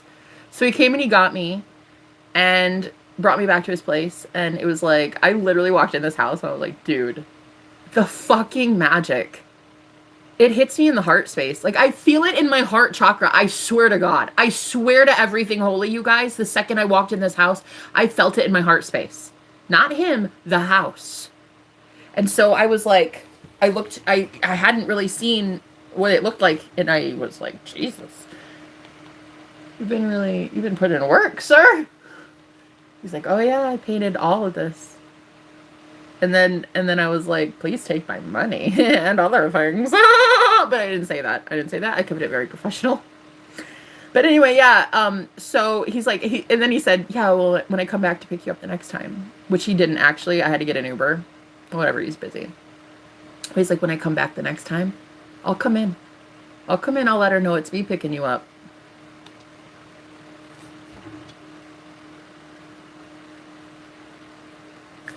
Girl, what the fuck is happening? What is this? Because I was like, oh yeah, well that'll cause World War III, yeah. And I was like, well, maybe she's probably already jealous, but I could show up. Oh my God, you riding on your white steed to come in and save the princess from the highest tower, when her wicked stepmother holds her in danger. She's held there against her will in captivity. Well, it was fine. I took an Uber. It wasn't a big deal. He didn't show up. He didn't show up like that white steed, but it's all right. I saved myself. I'm fine. But yeah, it would have been really romantic. There would have been something really romantic about it, you know? It would have been kind of cute, you know, showing up in his little Volvo. Coming to rescue me. Shit, I couldn't even strap my bags to his car. I needed a bigger car. That was just so crazy. Okay, listen to this. So freaking nuts. So I was literally on the porch right before my Uber came, right? And I was talking to her, last minute pointers. She was like, you know my rule. No fun, hanky-panky time until you're dead. Okay, so as I was standing on the porch, right, I said, hold on, I've got to book this Uber. I cannot forget. I'm already late for this. I have to put this in. So I put in the Uber, and it sent in a small sedan. And I was like, that's stupid. I said to myself in my head one time, my bags are not going to fit in a sedan. And I went to go open the Uber app, and I went to go type the message on the thing to the driver. But I was like, I wouldn't want to be bothered. If I were driving. So I'm not going to message somebody while they're driving. That's stupid. So I just said, whatever. I know it'll fit. It's fine. It's going to be fine. Bitch, tell me why 2 minutes later, I get a notification on my phone. Ding! It's a new driver. And it was an SUV, a free upgrade. Right. And I didn't say shit. I didn't even speak it once. Out loud. I just said to myself in my head, it's okay. It's going to work. It doesn't matter. That is instant manifestation right there. On body. Could you? I feel might be professional. That's satanic. I feel might be professional. Hi, Yasir. Oh, satanic. How's it satanic? Painting people's bodies? Why? Wait, that's satanic? The fuck you talking about? That's a you limitation. That's you. That's your belief. I don't have that same belief. I've also never been body painted before, but like, shit, I don't have that same belief. I'd like him to body paint me. Girl, could you imagine? But I think he's trying to keep it very professional with being my landlord, but I don't know. He's not really my landlord. He's a cute guy with dreads who owns a tattoo parlor. He's not a landlord. And I'm not just a gypsy tarot reader. Yeah. It's like that. What a time has completely stood still. And it no longer exists, and you can exist outside of it now. And anything you want, you can have. Anything. Name it. And just think of it one time. Boom. Free upgrade to SUV, girl. Just like that, because the universe fucking loves you, girl. And then all you have to do is just speak out loud this stuff until your subconscious believes it. Like, all you have to do is say, I always land on my feet. I always win. I always get the best of the best of the best of the best, literally. I have the red carpet rolled out for me, like, every day. I get out of the bed in the morning, and I just... And oh! The red carpet. I forgot. There it is. That's it. That's it. That's literally how good life is supposed to be. Every single day. It's supposed to be that magical. And it is about to be that magically delicious. So I'm here to teach you my magic. But I'm not here to teach it to just everybody because fuck you. I'm not here to teach it to everybody. I'm here to teach it to the select few that fucking deserve it. You guys, you know how I know you deserve it? Because you're down there at rock bottom with 2 cents to your name, and you turned down every single person that harmed you in the same way that you would have wanted a mom or a dad. You were your own mother or father. And so now, I'm going to teach you everything I know, baby. I'm going to teach you how to get it, honey. And I don't even have to charge. Well, I mean, I really do for my readings because, like, it's an energy thing, and I very much strongly suggest charging for what you do. But this word of wisdom, this nugget right here, this is free. Especially for you, yes, year. Yeah, you're a really beautiful soul. I love talking to you. Thank you, thank you. Hey, Yasir, did you hear? I like you. You're really cool. I like you. I like your heart. Your heart is like one of the coolest things I've ever experienced. So anyway, I love art, and I love this house, and I love what I'm about to start doing, and I love heaven, and I love God, and I love that God got me into heaven. Because, honey, I was really in hell for the longest time. You don't even understand. Because I haven't written my book yet, bitch. When you see my book or my movie, starred by me, I'm going to be probably playing my own part. I mean, I was voted most likely in high school to have a talk show, so it makes sense. I'll probably be my own thespian. I'll be my own actress in my own movie. Probably. But what I'm going to tell you in the next few eons into eternity, because I live forever, because you do too. We live for literal ever, okay? Like, we never end. That's the whole thing. This is the coolest shit ever. Here's the word to the wise. We never die. And so you're about to see magic happen permanently for you because you are worthy of it. And I am so excited to teach you. So right now, you're about to experience the shift from hell to heaven. And you're going to be like, whoa, Jenna, is this shit real? It is 100% real. And you fucking earned it, bitch. Not only did you earn it, you deserve it. And you know how I know you earned it and deserve it? Because you recite in your head, I'm amazing. I always win. God's always got me. My life is so easy. I get everything I want. God, it's so... I literally land on my feet. God, life is so easy, easy, easy. Better, better. Show me more, God. Show me more. That's how I know you're deserving of it. That's how I know you're worthy of it. That's how I know to give to you in this new earth, because you're very much fucking worthy. Because until now, I'm sorry, but a lot of people were convincing you weren't worthy, but yet you went into your own head and you said, nah, bitch, I make the rules. Nah, bitch, I make the rules. I make the rules around her. Nah, bitch, I made the rules. I made the rules around her. That's what you said. And that's why you deserve to have God give you everything that has ever been promised. Because, nah, bitch, I make the rules. I make the rules around here. You're that free, baby. That's what real freedom was. This is what the American dream really is. This is what it really is. And this is why you guys are going to go do something so profound and so new and so fucking amazing. Everybody on the planet is going to have to notice you. They're going to have to stop and stare. You'll be like, damn. What do you put in your Wheaties every morning? I wanna know what can I do to be that magical? How do I get me some body paint? How do I get me a man with a finger? How do I get me a magic man with a magic fingers and magic paintbrush? How do I get that lady to stop telling me I'm not allowed to have sex?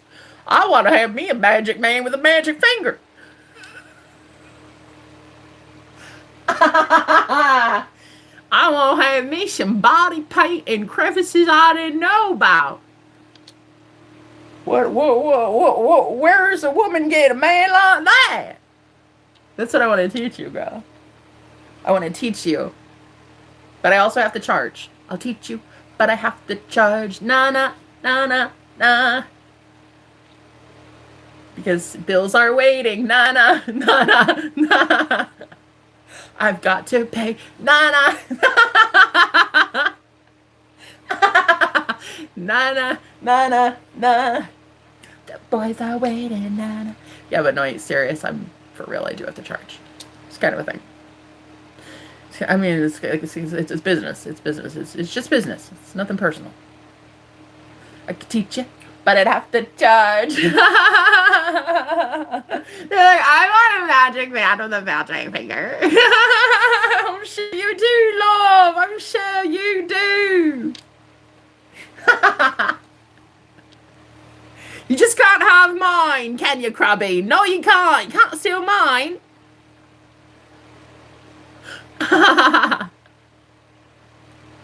Painting on your body is satanic? Really? Who made it that way? Did you make it that way? Did the Bible make it that way? Yo, show me in your book where it says, "Doth shall never have body painteth in cracks and crevices." Show me in Leviticus. Show me in Deuteronomy. Thou shalt never apply acrylic paint to thy nipple. Tell me where. Tell me where that's demonic. Tell me where. Oh, no. Serious. Yo, you know what? There are so many people out here that the fucking second they feel freedom, they get so scared they start calling it satanic. They call it demonic. To truly have freedom with your body and freedom of expression and freedom with anything. Freedom with your money. Freedom with your song choice. Freedom with your art, your paint, your house. Like, I even said it. I was like, dude, I've never met anybody. I've never been an artist, first of all. Secondly, I've never met someone who you literally love your art and your inner child so much more than you love resale value. Like, you literally love love more than you love money.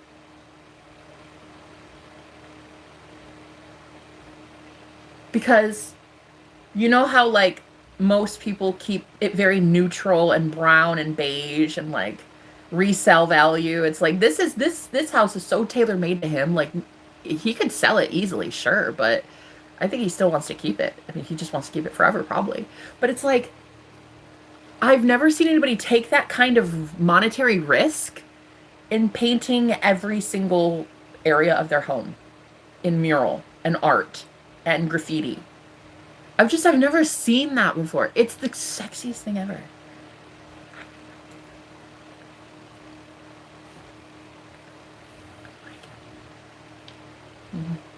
I like him. Yeah, I guess we're gonna see what's going on with that. We'll find out lately. I feel very strongly like he likes me. I think so. He literally told me I can undress naked, walk through the house. So. And he offered me a tattoo. He said, "Oh, you never had a tattoo?" I was like, "Yeah, virginal skin. Guess never had it. Just never knew I wanted it." Now I kind of, maybe, shit. He's like, "I'll give you a tattoo anytime." Okay.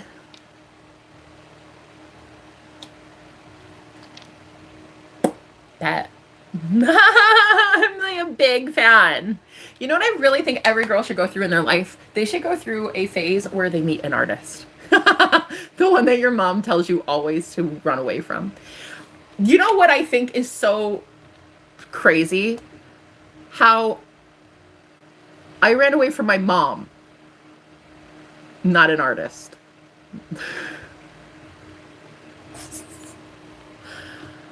Yeah. I think people need to stop bossing other people because you're so pretentious. Like, you think you're better than, or you think like, oh, this is what holiness is. This is what holiness would do. This is what a lady would do. This is what a ladylike kind of behavior is. This is what this is. This is what, who the fuck are you? And man, people don't like expressing themselves these days through art and magic and happiness and fucking paint and coloring books. It just blows my mind. I can't believe how many uptight Ursulas I'm coining it. You heard it here first, ladies. Uptight Ursulas, bro. You can see yourself out, honey. You can go somewhere uptight Ursula, because I'll tell you what, this world needs less of your uptightedness and a little bit more fun with magicians and artists. His bippity boppity boo wand, I'm sure, can do lovely magic on a girl. So here's the thing. There is going to be a whole bunch of people that come towards you, and you're going to need to use discernment in which ones can really truly heal and which ones are fakes. Babe, which ones are real fakes and phonies. Who has their own energy and who's actually siphoning it from other people to give to you. That's basically theft. That's basically energy thievery. And no offense, but the lady that I was just with there at that place, when she would touch me, that's energy thievery. That's literally taking someone's energy without their consent. But thankfully, in the car ride, when I was with that guy with the Uber, Spirit told me it goes both ways. If you like that person, you can give them energy too by just touching them. But again, don't do it against people's will. Don't fucking touch people. But yeah, I just have to get over that whole, like, because she makes rules, I have to abide by them. No, because you make rules, you have to abide by them. Which I thought that was so ironic, that you weren't really allowed to have processed sugar at that place. And I definitely did not. I didn't have I had only one artificial sugar, and it was a natural artificial sugar. So it really took away any of the, like, sugar cravings that I had. But I didn't have processed sugar, really. The only processed sugar I had was in jam and some edibles, some gummy. But that's it. So the only sugar I had was 2 times in the whole month. And I think to myself, she literally called sugar the devil. And I went downstairs, and there were all these bottles of juice just, like, laying out, like, needing to go to the recycler, but they were just in the kitchen. I bet you at least a dozen. At least a dozen. Juice bottles. Like, what a hypocrite. I cannot give my money to hypocrites. Dude, that's like, do as I say, not as I do. I can't do it anymore, bro. That's the same kind of spiritual advice to say, like, oh, don't ever touch a guy within a year of meeting him. And I mean, I'm not sure, but I'm pretty sure if she met the right guy, she'd want to touch him before a year. So it's like, God, all these people have so many fucking rules, and they want to put all those rules on you, and then they do. And then they put those rules on you, and then they're out here doing worse. And I think that's what really surprised her, is I came out of my room with my bags packed, and she looked at me and she's like, oh, I can't even recognize you. Because I had changed so much in just a few weeks. I had done so much healing in just a few weeks. I probably lost at least 25 pounds. At least 25 pounds maybe. But, like, I'm not bloated. My skin feels great. I feel supple. My period started. Like, everything's natural. Everything's holy. I'm good. I'm always good. And for her to be like, don't drink juice or don't drink anything with, like, sugar and shit, I was like, okay, bet. Like, I don't even do that. It's fine. I just drink water. And then juice. And I'm just like, girl, I cannot invest financially in people that are hypocrites anymore. We're going to need a home tour when it feels right. I just love that. Yeah, that'd be lovely. I love it. How you doing, Karen? Sorry to offend all Karens, because I definitely mentioned Karens, like, you know, but you're not that type, but you know. But yes, I definitely love this place. And it's like, I'd rather give my money to him. A man that exists to keep women like me safe. He literally kept me safe. He's keeping me safe right now. Me. He chose me. He chose me to live in this home. His friends are making much more money than me. And he knew them longer. And he rejected them and gave it to me instead. A girl who didn't even have enough for the down payment, for the deposit.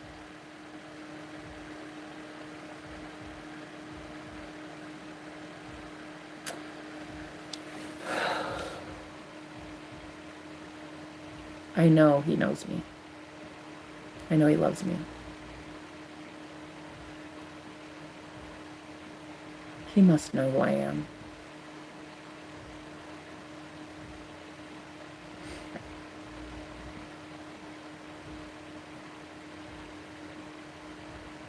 Does he know me, Spirit? How does he see me?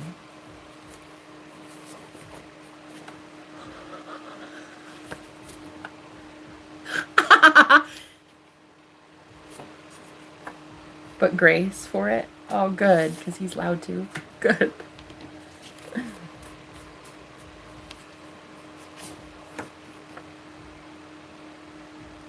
How does he see me, Spirit?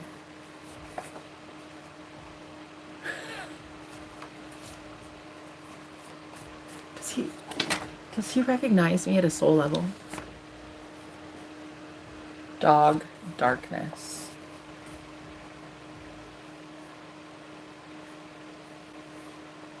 So you remember my ex, the warlock, that his family of warlocks were called the dogs? I feel like there's a little bit of a like a remnant of that energy that makes him maybe not know who I am spiritually or psychically. Demon, exactly. I think there's still a little bit of like that around, lingering around. So what's the advice here? Financial blessing. Oh, I heard keep blessing his money. Keep blessing my money, which keeps blessing his money, which keeps blessing your money, and keeps blessing all of us. Yeah. Girl, look, these, I'm telling you what I know. Financial blessing and energy. It's literally blessing his finances, and it's blessing him, and that's it's girl, I'm literally hearing it's taking darkness off of people who are still being affected by these low vibrational energies.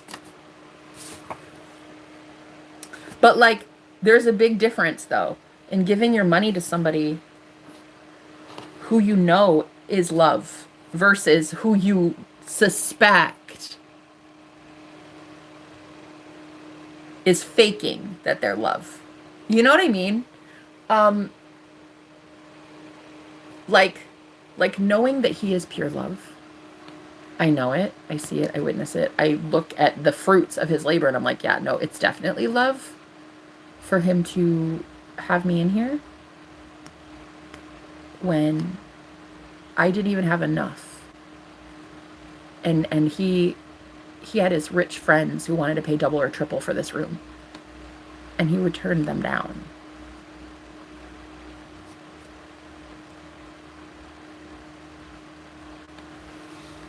He has a beautiful heart. Like this, I like this guy. So Spirit, what are you doing in this situation?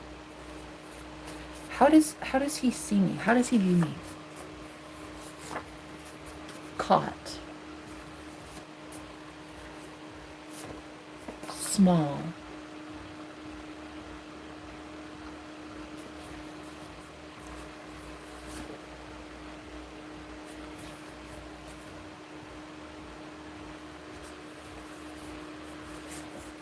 Why? Oh, I'm hearing small fish. Like, why? Why did so many people, like, I'm hearing, why did so many people catch me? Karmic. Yeah, karmic siphon.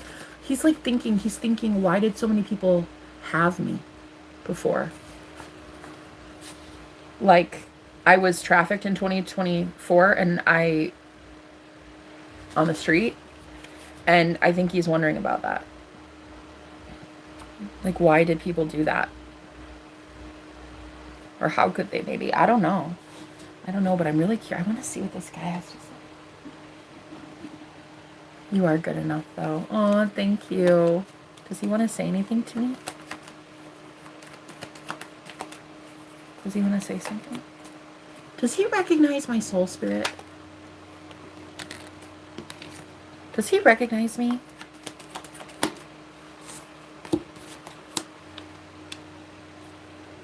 Deception. See, I think there's something about It's like there's still like a layer over his eyes about who I am or something.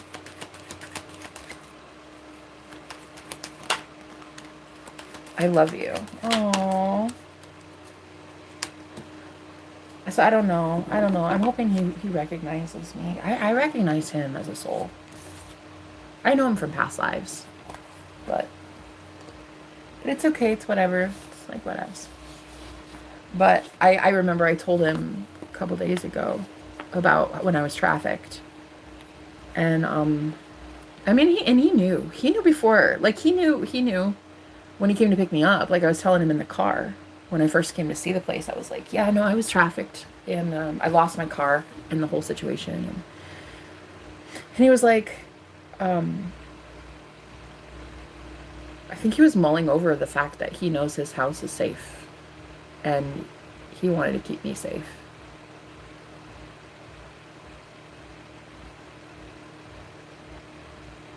I like him. I think he's good. So I'm just going to keep going and I'm just going to keep seeing what happens, you know? It's like, whatever. I'm an adult. I'll have fun and then I'll move on. It's like, it's not a big deal. If he likes me, great. If he doesn't like me, great. Yes. It's just, I'm going to have fun. Moving on. If I have to move, I'll move.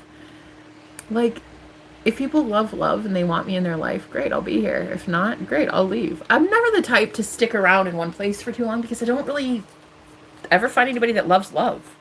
And I'm a being of love, so. Holy Spirit, what do you need to tell me about this situation? Does he recognize me? Times. I heard time will tell. Time will tell.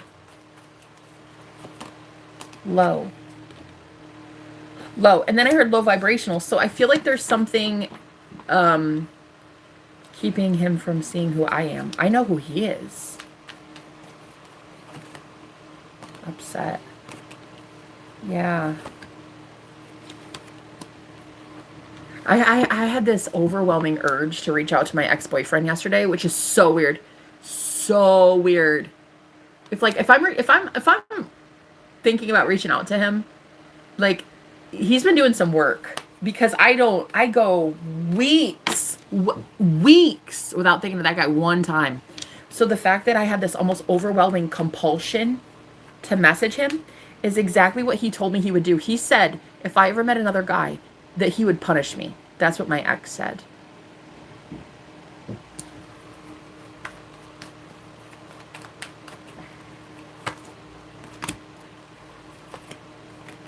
Tough shit.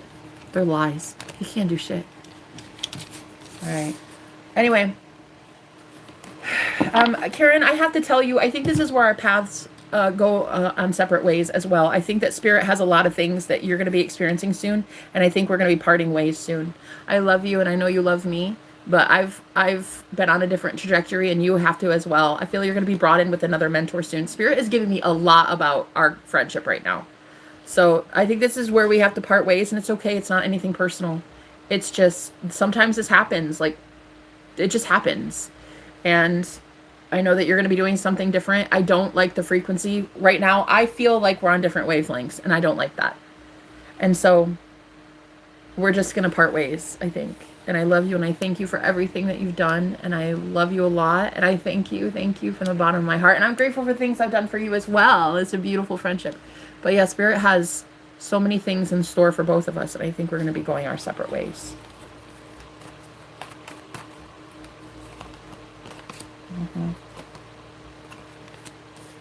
I just think that people are going to start leaving our lives. And it's just how it is. It's not anything personal. It's just a frequency thing. It's just a vibrational thing. It's like when you meet somebody, you're at that vibrational match. And then one of you outgrows the other or the other outgrows the other. It doesn't matter. But the bond isn't there forever. Sometimes people are in your life only for a season, not for a lifetime. And so I love you. And I just wanted to thank you for your friendship. But yeah, this is where we part ways, my love. And I wish you the best. I know you've got a lot of really cool things that you're going to go experience, but you got to go do it on your own. Okay?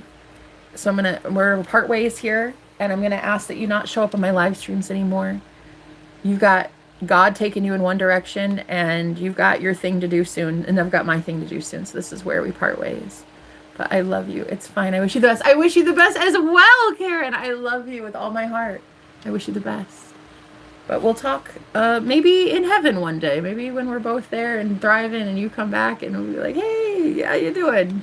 But right now, you gotta do you and I gotta do me. So I love you. I'll talk to you in heaven, Karen.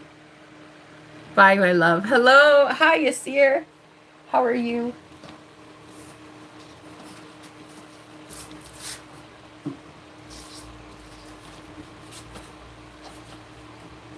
Anyway, so yeah, I think that there's something kind of keeping people's eyes closed, like scales on people's eyes, and they're going to be falling off, and people will see clearly who you are to them. Holy Spirit, can I know a message about that situation? What is the collective soon going to feel in regards to these relationships? The Fool. Exactly. Like you're supposed to be taking new risks with new people and saying goodbye to others. 8 of Pentacles. I'm feeling you're gonna bring in people with a lot more wisdom as to what you do in your life. So like if say you're a dog groomer, well, you're gonna meet more people that they love pets. It's like that. You're gonna be finding people that are more in their niche market. In your niche market, like whatever it is you do, the Emperor, especially as a boss, because that's the boss card, you're going to be finding people who do exactly that same thing, and they love talking to you about it. I heard pick your brain. They're going to love picking your brain. Death. Very soon, they're going to love being able to understand what makes you you. And I said pick your brain, and here we get the Death card. It's like something has picked at this animal. The Lovers, somebody really loves that you have discovered the 7 of Swords, the lying, trickery, deceit energy fucking bakes. Like, I'm getting a whole bunch of, like, distorted karmic feminine energies that you've been around. It's an energy. And it's not just one person. And it's like you call it out. You're the 7 of Swords, or you call out the 7 of Swords, and they love this about you. So, there's going to be a message that you're going to relay soon to someone, and they're going to love this, okay? Tell me more. What is the message about, Spirit? About how you're over something or someone. How something has ended in your life, and this was really toxic, and they're very proud of you. This person's very proud of you. Temperance. And you healed yourself after it, too. You're much more stable, much more balanced. They're going to love this. And why are they going to love that you say this? 8 of Cups, because they know that you're walking away from something toxic.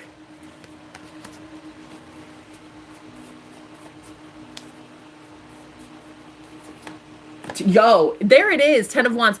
Because they want to invest in you, and they can only invest in you if you're not invested in something that gives you the heebie-jeebies. Like, the person that you're going to be matched with soon, collective, or people, multiple people, is the type of people that they're not allowed to invest in you unless they know that you're not going back to toxic shit. And so you're about to have a conversation with somebody, and I'm getting that this is a boss. Okay? With the 8 of Pentacles and the Emperor card, this is like, it could be an Aries, but it's definitely giving a boss. So they are going to be hearing you say something like, I no longer want so-and-so, or I no longer want to work there, or yeah, oh no, I left that business a long time ago, or no, I left that company, or whatever. And they're going to really love that you say this. And then what's going to happen when you say it? What's this person going to think when you say it, Spirit? Past. Bro, you can't make it up. That you're done with the past. The past is over. You're past it. And how they feel about it? How they feel about it? E. Monitoring Spirit. I heard they're very excited because I heard eek, eek, eek. monitoring spirit. Like whoever this person was monitoring you, hovering, spying on you. They're going to be so happy to know that you don't ever talk to this person again. Take. Right. Coping. Because they're not allowed. Whoever this person is, they're so good for you. They're so compatible for you. And they're not allowed to give to people that don't tell them what you're about to tell them, collective. This is literally how God blesses this person. God blesses them because they only give to those who are blessed. It was routine. Okay, a lot of you are going to find that this person even tells you, like, it was routine. I used to always give to those that would go back to their past. And now I can't do that. I'm literally not allowed to give to those who go back to the toxic past. I can't do it. And so this person's going to say it was routine that they used to do that, and they don't do that anymore. So they can't give to you unless you assure them that you're done with something in the past. And I'm hearing this assuredness, this certainty is not something that they're going to witness you say. You might say it, but that's not what does it. You're going to show them. So it's like, even though you're saying it, call, right? You're going to say it. It's not that. It's literally how you're like really moving past something or someone. Like you might even be rejecting people's calls, people's advances towards you. Like this person's going to know that you're moving on. It's going to show. It's going to be obvious. It's going to be evident. And what about this, Spirit? Why do we need to know this? Peaceful. Because right now there might be a connection that you have with somebody and you don't feel peace about it yet because they don't feel peace about you yet. Confused, bitch. I'm telling you what I know. You're confused because you thought that you would have a peaceful connection with somebody. And I'm hearing the resolution has not come yet. The resolution is you saying I'm done with something or someone, but that's not even it. It's you showing. You're showing them. Moving. You're showing them that you're moving on. A lot of you, you know what I just heard? A lot of you could be literally moving like I just did yesterday. And that is showing all of these people that you fucking mean business. You're serious. Like you move on, or you move in, or you move companies, or you move states, or you move in any way. And it's the way you move. It's the way you're doing it. It's got this person feeling like, wow, you are to be trusted and I should be giving to you. So what's the message? M. Energy.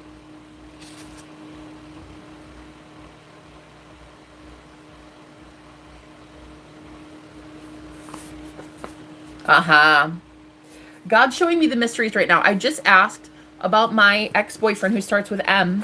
And I asked in the reading, I said, I'd really like this mystery cleared up. I want to know what has this new guy in my life confused about who I am to him, because it's so clear. I know who I am to him. I know who he is to me.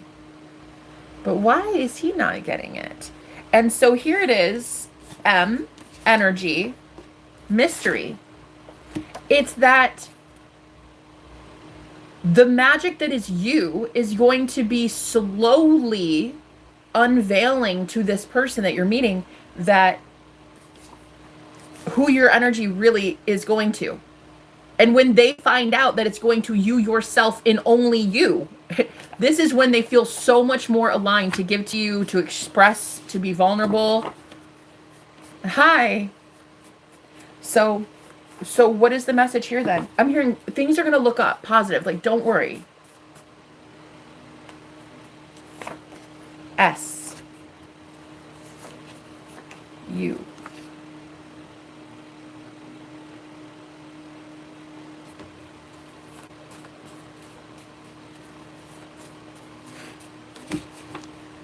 Oh no. Oh, girl. I was like S-U-M, that spells some, but then I heard M-U-S, music. Music. He listens to music a lot, and I sing, and I didn't know that he'd be listening to such loud music, which I feel like I'm hopefully okay. I asked him today, I was like, I'm not too loud, right? He said no, but I am pretty loud. But overall, though, the music, I think, is also, like, waking him up.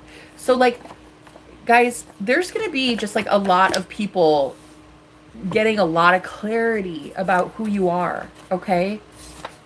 Fake, right? And they have to look at you in a totally different light, because before, somebody was putting magic on you. It's like somebody put magic over their eyes, like scales on their eyes. They thought you were the fake, and now you guys are literally doing something that others don't do. Fakes cannot do what you're about to do. Fakes wouldn't do it. Fakes can't do it. And so what's this person gonna do or say for the collective? Financial, I'm telling you, they are going to be helping you in so many ways, possibly financially, maybe giving you a job, a place, I don't know, working with you in some way. But I am getting that they not only help you financially, they help you energetically. And so your blessings come in, because when you get this person's stamp of approval, okay, that's what it is, Spirit. When you get this person's stamp of approval and they become your friend, your financial blessings are going to take off. Okay.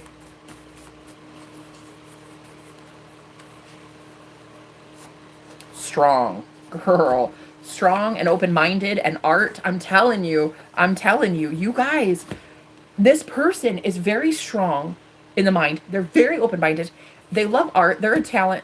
You know, they're talented, but they are going to travel to protect you. And guys, this could just be like what happened here, mail. Like, this guy came, he literally came to come get me from that place. So I'm telling you what I know. It's like when they find out who you are, the scales are coming off of their eyes. It's like they're removing. Whoa! It's like pure truth. Pure truth. So, Spirit, what is the message for the collective, please? I'm hearing it's rarely delivered. Something is rarely delivered. People rarely deliver on their promises to this person, okay? Make money. Whoever they are, it says, I make money. Oh, honey, they make money. Whoever this person is makes money. They have good money. But the thing is, you need to be in their good graces. They need to trust you. In order to be around their energy where they make money, because, like, this person makes bank, you're going to need to... Well, it's not like you're proving yourself to them. You're just showing them that you really removed everybody else that was giving you bad vibes.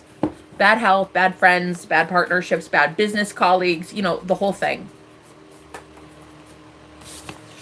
Divine feminine, bitch. I'm telling you what I know. Mystic and divine feminine. You guys are going to be so blessed soon.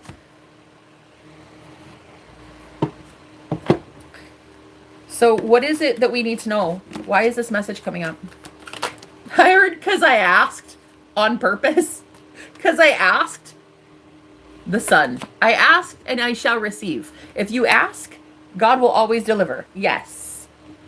So on purpose, I wanted exposure. The Sun. The Sun card is literally shining a light on something. I wanted to know why this guy did not understand that we're soulmates yet, when I know him to be a past life soulmate. I literally already know him from a past life. And I was like, well, why can't he feel that way about me? And then heartbeat. Here, God in a heartbeat is just like, okay, let me tell you. Mother. Blood. Blood mother. Loved. Menace. Oh, babe. This is giving magic. A lot of you, like I told you in this stream, I said a lot of you had karmic mothers. See, there it is, the moon, the feminine energy. A lot of you had literal women in your family. Blood mother, like your real mother. She was a menace. And a lot of you might have recently learned in therapy or something that she came after your partnerships. She would tell people not to love you. You took on this persona of I'll never be loved. I'll never be wanted. I'll never be chosen because she says something about me and everybody believes her. My mom used to say the most nasty, heinous shit about me and people believed me and believed her and never believed me. And now all of a sudden the tables are turning and people are like, wow, we should probably stop talking shit on Jenna when we don't know her at all. Sober. Exactly. Fuck off. Fuck out of here. People call me a whole bunch of things, but you will call me sober and you will call me fucking gorgeous. So a lot of you are asking Spirit, you're like, why can't so-and-so know about me? Or how come they don't know that we're twin flames yet or soulmates or, you know? And it's because there's been some level of magic here. There's been some level of magic on the situation. And so what's happening to clear it up? Sacral chakra. Wild. Ooh. The sacral chakra is the place of intimacy. Boy.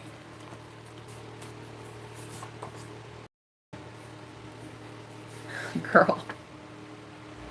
I've never looked at the letter Q in such a phallic way in my entire life. Have you?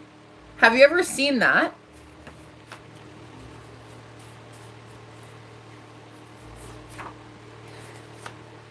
I feel like you've had so many people that were feasting on your sacral energy your entire life. This is the first time it's not happening. So now all that energy goes to you and you alone, and this person has never seen anything like that. And how do they feel? How do they feel when the collective shows them this? You're looking fresh and amazing. Is that what they feel? Look, I literally fucking asked it. And you said you look fresh and amazing. Options. It's like suddenly you look like an option. You look like you don't have a ton of people in your life, though you could. Thank you. Thank you, by the way. No way. So it's like you're going to surprise somebody. Like, I feel like you guys are surprising multiple people, but especially one that you really like. And I'm hearing them, they're just like, they're so excited to see that they're allowed to bless you. Because again, the universe has told this person, like, you're not allowed to bless just anybody anymore. You can only bless the right ones. So you're about to prove to somebody that you're the right one. I heard you're the right one for the job. Yes, bitch, that's what I heard. You're the right one. How does he feel about my loudness, Spirit? How does he feel? Business. That it must be good for business? Siren. What does he feel about my business? Wow.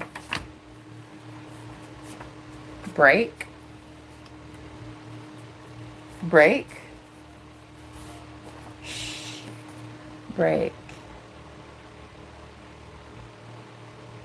Oh, shut up. Flirting, flirting. No way.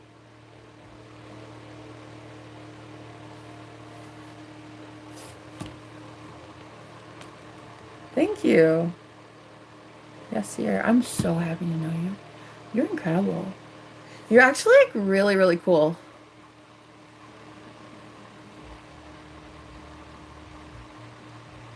Oh, I have enough. I can make a smoothie. Oh my God. I just realized something. I've not made a smoothie in years. Since I've been homeless, I've not made a smoothie, I don't think. Even once. Wait, no way. No way. Because it's just like, it's either hard to find a blender, a fridge. Sometimes you get one but not the other. But oh my God. I can literally make a smoothie today. This is going to be such a big deal.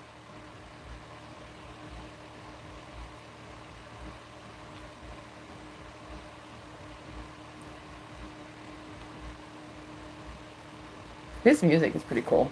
But yeah, okay, so basically, I'm like, why can I remember that we're soulmates and he can't? Handsome. Oh God, I hope he likes himself. I hope he thinks he's the most handsome man on the planet. Crazy. I just think it's magic and it's wearing off. It's wearing off. You guys are literally gonna be in front of somebody just like dumbfounded. I'm hearing you're gonna be in front of somebody and people are just gonna be like, I was so fucking dumb. I was so fucking dumb. How did I listen to so and so about you? Why did I listen to them? Why did I do this? Why did I do that? I can't even believe it. It's like because you guys are literally showing who you are. You're the real fucking deal. And so, Spirit, sum this up. What's happening here? Whoever this new person is, they're gonna know who you are soon enough. They will accept you. That's what I heard. Clue. They have a clue, but they're about to be shown even more clues about you. Okay, so that's what I wanted to say. All right, I love you. I'm gonna go make a smoothie. What amazing personality and positive energy I can see and feel deeply inside. Oh boy. Yes, seer. Because you're a seer. Yes, seer. You can see real deep. Oh boy. We'll see about you. Yes, seer. I'll see you soon enough. Thank you for being here. Wow, I like Tiny. You're fucking awesome, dude. I kind of love your heart. Listen, I'm not even gonna lie to you. You should call me. I've been trying to get people. Look, I keep feeling all of these people in my dreams. I keep feeling people show up towards me in dreams, and I'm like, hello, anybody want to fucking call me? Hello. There's a million bajillion people wanting to give me love, but yet I don't hear a single one of you on my fucking phone. Does anybody? Hello. I am so over it, girl. Like, I'm so over everybody wanting me in the 4D and the 5D, but in the 3D, they're just like, it's crickets. Come on. Like, call me or don't. Shit or get off the pot. Like, I want to talk. I want to talk to people. I want to share love. Like, I love love. I love love. I love getting to know people. I want to know everything about you. I want to tell you everything about me. I want us to just be friends. Like, I love that. And I can feel your heart from a billion miles away. You're here, but you're not here. So you should definitely call me. Don't see, please. Don't see what? I'm a psychic. I already see it. Well, I don't see everything, I guess I should say. I don't see it all. Don't think that that's how my psychic gifts work. I don't get to see that. No. No, that's you. You get to have that. That's a you thing. But I mean, I sometimes I can imagine it. But like, I don't get to see it. Do you know what I mean? But yeah, no, see what? I already see you. You have a very, very big heart. And I love it. I love you. But yeah, no, I'm a seer. I see everything. But just not that. I don't see that. Because that's like, it's privacy. Or is, how would they say? Privacy. It's privacy. It's privacy. I would never. Haha, just kidding. You can see about me. Haha, just kidding. Haha, just kidding. I already know everything about you. No, I don't. I do scare people when I say shit like that, though. I have to start realizing, like, not everybody knows what psychics can do.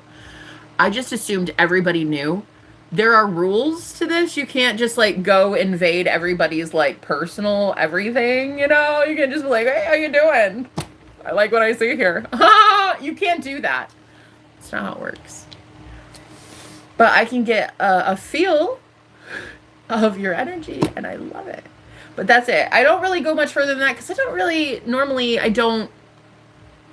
Once I feel that somebody is not approaching me, I'm just like, I'm kind of tired of investing in you then. Like, if I have to, like, tune into your energy enough to be able to tell that you're a good person, but then you don't actually like do anything to approach me, I'm just gonna like, I get bored.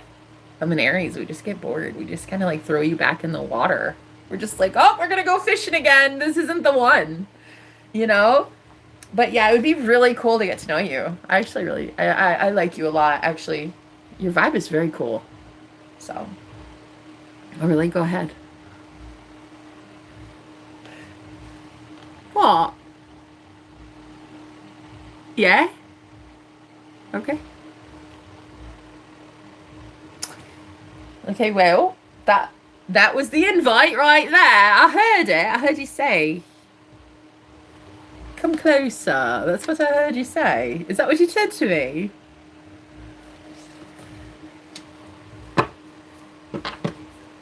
Light.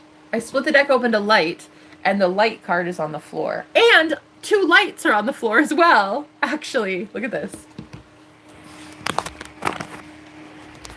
So you got this light right here. I haven't figured out what to do with this. And then we have this light right here. And then there's the light card. And then here's the light. Isn't that crazy? Isn't that crazy? That's a lot of light in one room, huh? Look at you. Who are you?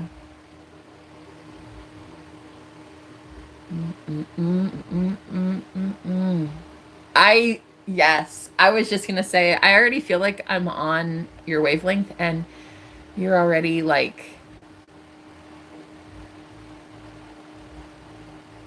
you're kind of already on my phone, aren't you?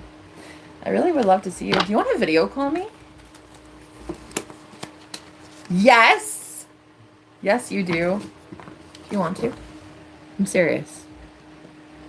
Do you want to video call me?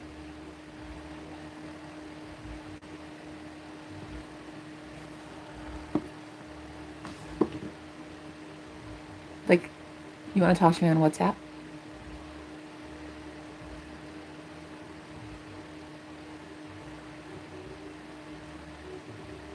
Yes or no? Only yes or no? Yes or no? Yes or no? Do you want to?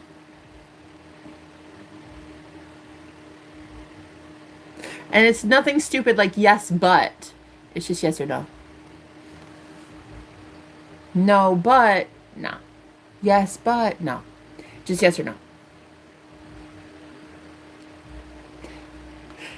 Because I think that could be really fun, I think. I'm waiting. Yes or no?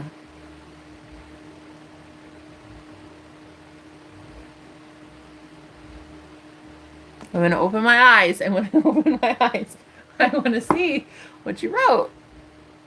So write it, yes or no. Do you want to video call me today? No, that wasn't the answer. Yes, we do. Yes, we do? You mean you want to call me? Yes, you want to call me? Okay.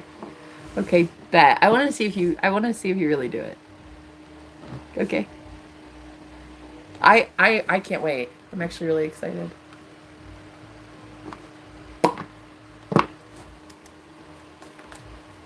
Hello.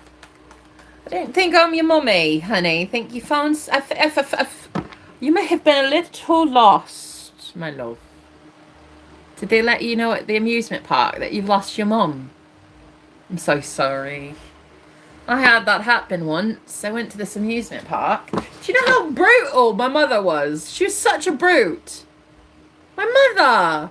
Yeah! I went to this fucking amusement park. I was like maybe 8 years old. And all of a sudden, my mom literally leaves on purpose just to see what I would do if I would be in a crowd full of 100 people and not know what to do. She literally fucking watched as I went to every stranger. Hello? Can you help me with my mom? I've lost my mom. But now that I think about it, I'm glad I lost my mom. Like, what kind of brute does that to a child? But anyway, I went through and through freaking 40 people probably. Hello, hi, I'm new here. I'm 8 years fucking old and I need my mom. Can you please help me? And basically, I get to the sweeper guy who's sweeping up the debris and he goes, what is wrong? I was like, I don't know. I was born to this woman and she's what's wrong. But I just lost her and I think it's a gift. But I don't know. Should I go kick a gift horse in the mouth? Or should I go find her?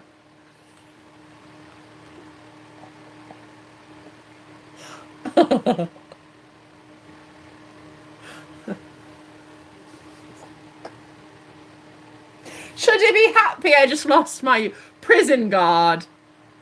Or should I be upset that she fucking ghosted me and left me here with 50 fucking million people to come steal me and kidnap me?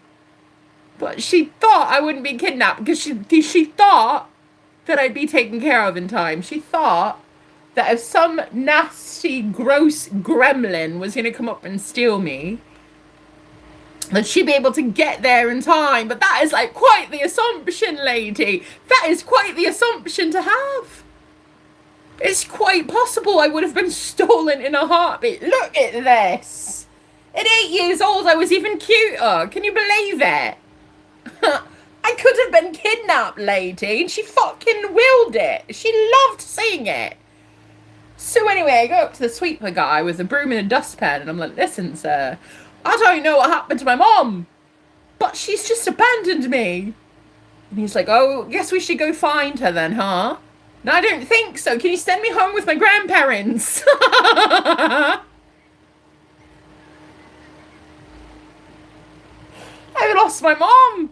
And he should have said, congratulations, love.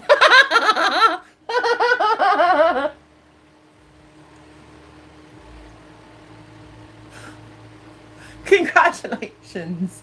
We've all been waiting for it, but it had to happen at 8 years old. That's sucky. I don't love that for you, but congratulations. Chin up, chap. You'll be fine. You escaped a warden. Congratulations. Anybody here of the 50 million people that kidnap you are probably nicer than your own mother. Congratulations.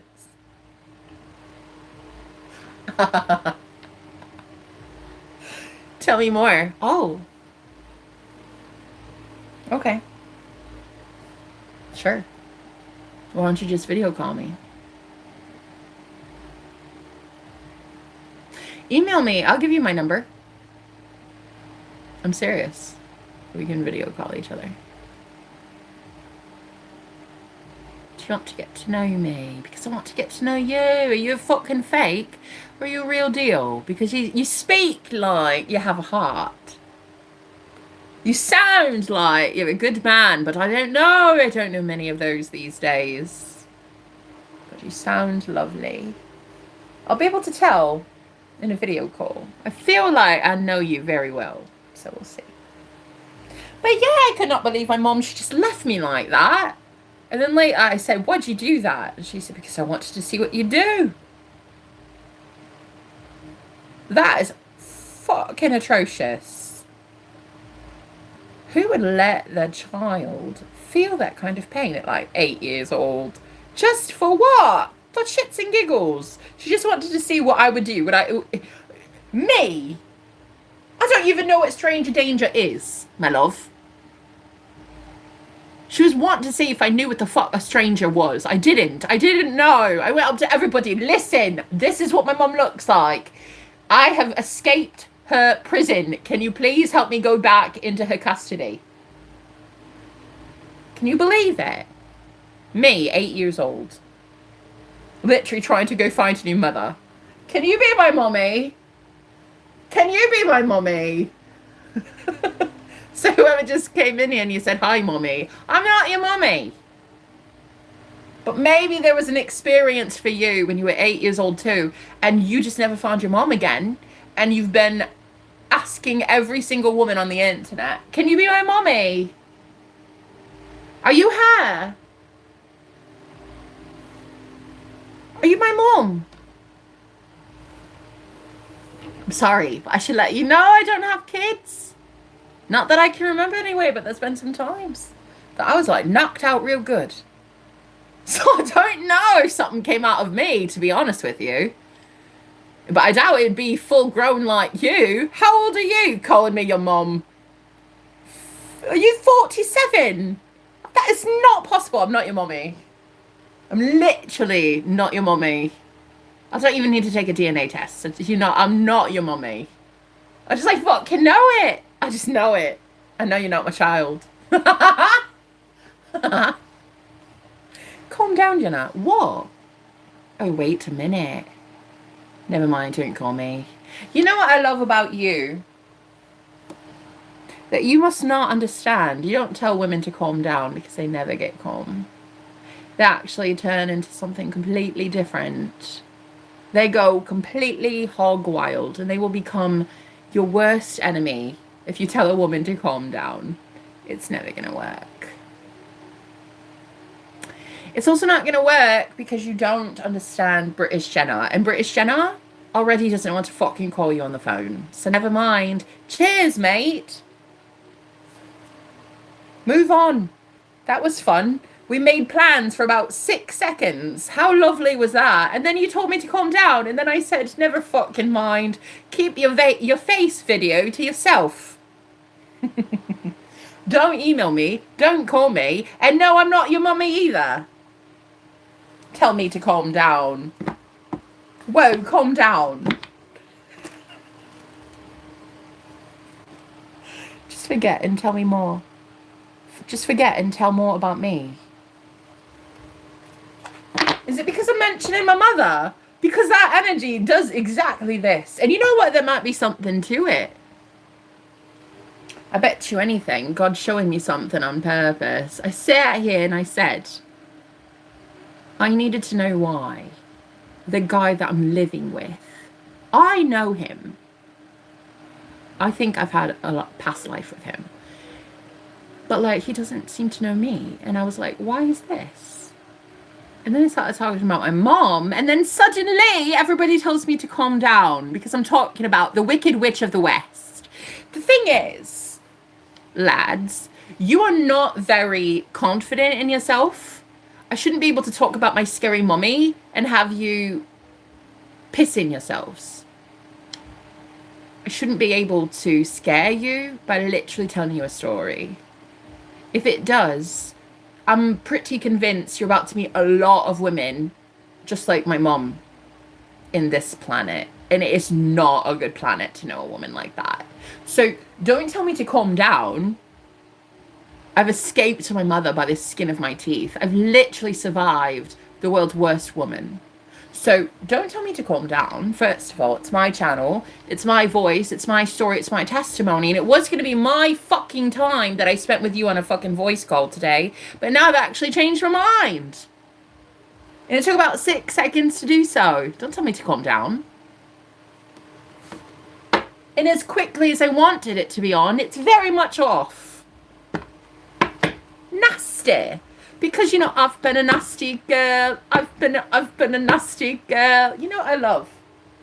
I loved seeing that people really truly afraid of women like my mom, when really I've been sitting here trying to teach you how to also escape women like my mother.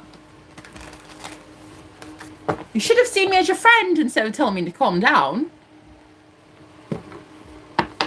You should have seen me as your intuition pal. I'm your intuitive nudge. That's me.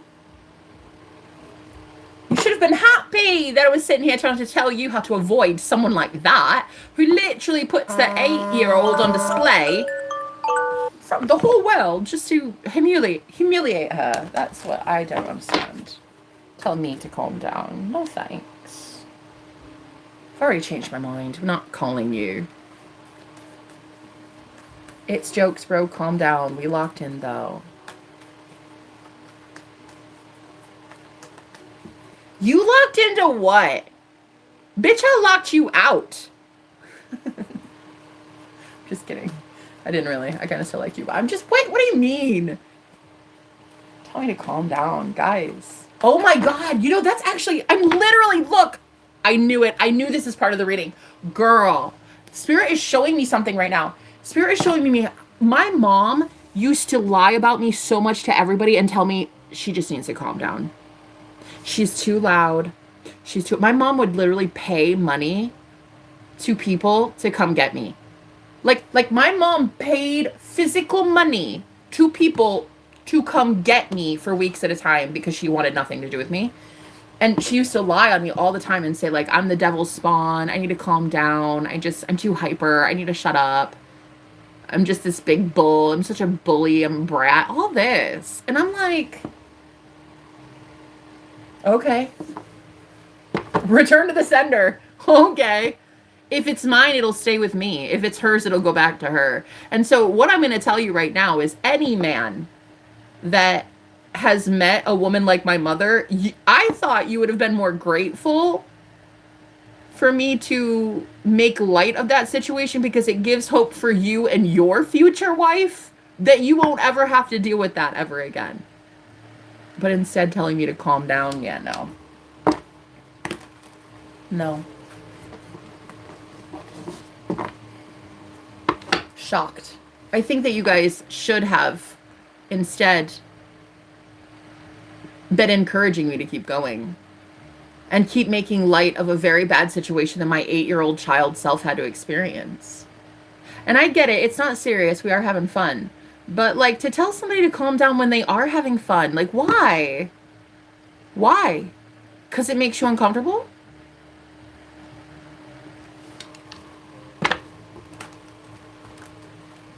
Women really do hate like that. Yeah, of course they do.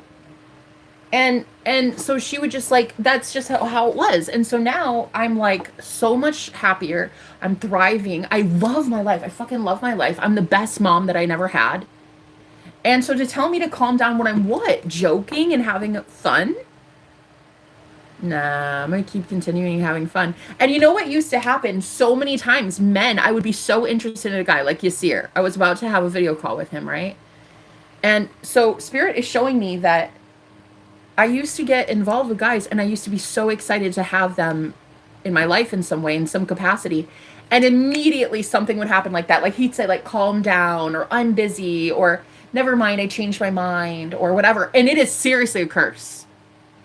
It's a curse that my mother, oh, honey, something happened over the course of my life, 36 years old. And I'm telling you what, right now, my mom was my best friend, glued at the hip till I was about 30, I don't know, 30-ish.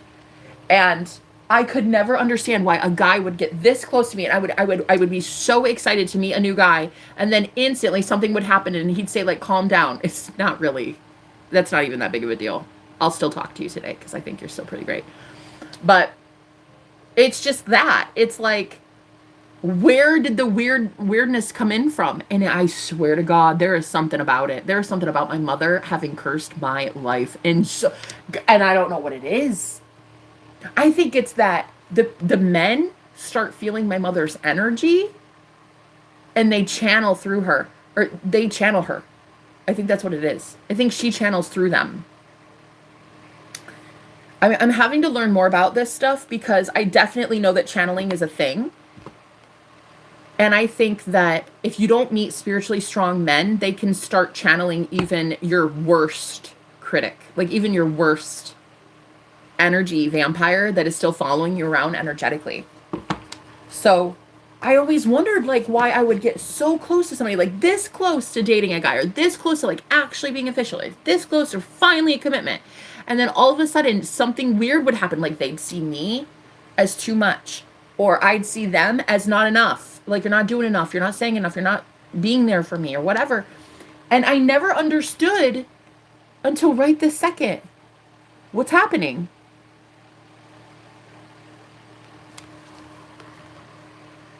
My mom believes that men could never love me. She truly, in her mind, believes that men can never find me physically attractive or genuinely entertaining or funny, romantic, sweet. My mother, my whole life, I was on a diet at age 7. Like, my mom, my whole life told me that I would never attract a good man, ever, because of my weight. Girl, She said I came out with a pudge. She's like, honey, you came out with a belly. You've been plus size since your first minute.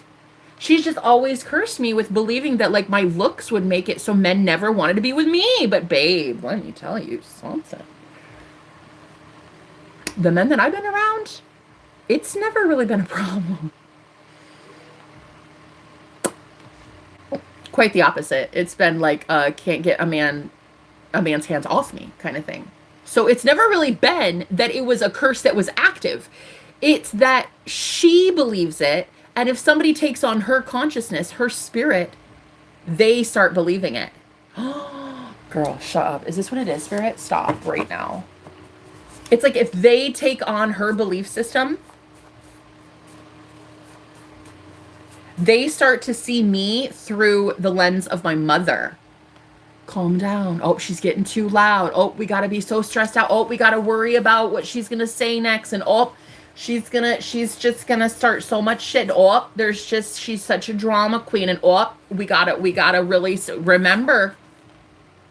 remember, don't let her go too far. Don't let her laugh too much. My mom was my handler my entire life. She was literally my handler.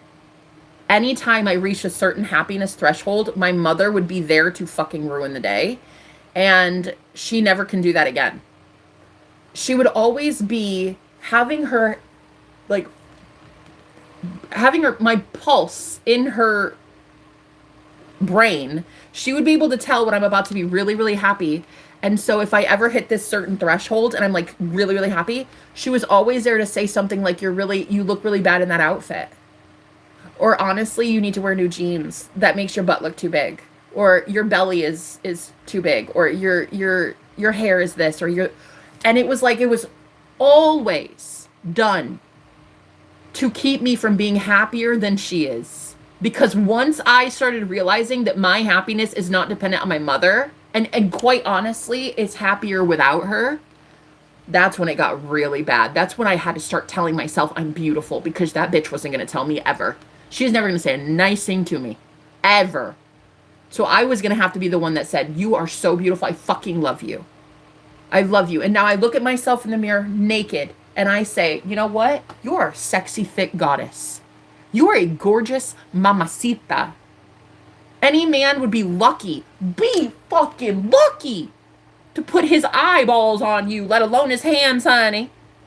Yeah, that's how it is. So you know what Spirit is showing me right now? That curse. Like I fucking asked. I said, I'm going to throw some cards because I want to find out the curse. I want to find out why that guy doesn't know what we are. And I do. And here it is. I'm finding out. A lot of it has to do with these curses that have been placed on me my entire life. Because they've been placed on men, not me. Oh my God. No. Oh my God. It's not about shape. It's about the heart. And you have a golden heart. Yo, you're beautiful. Thank you for that. I'm only talking about this stuff because one, it's therapeutic and it's healing. And this is a healing sacred space that I just recently paid for. Okay. And I'm going to be speaking as much as I fucking want to.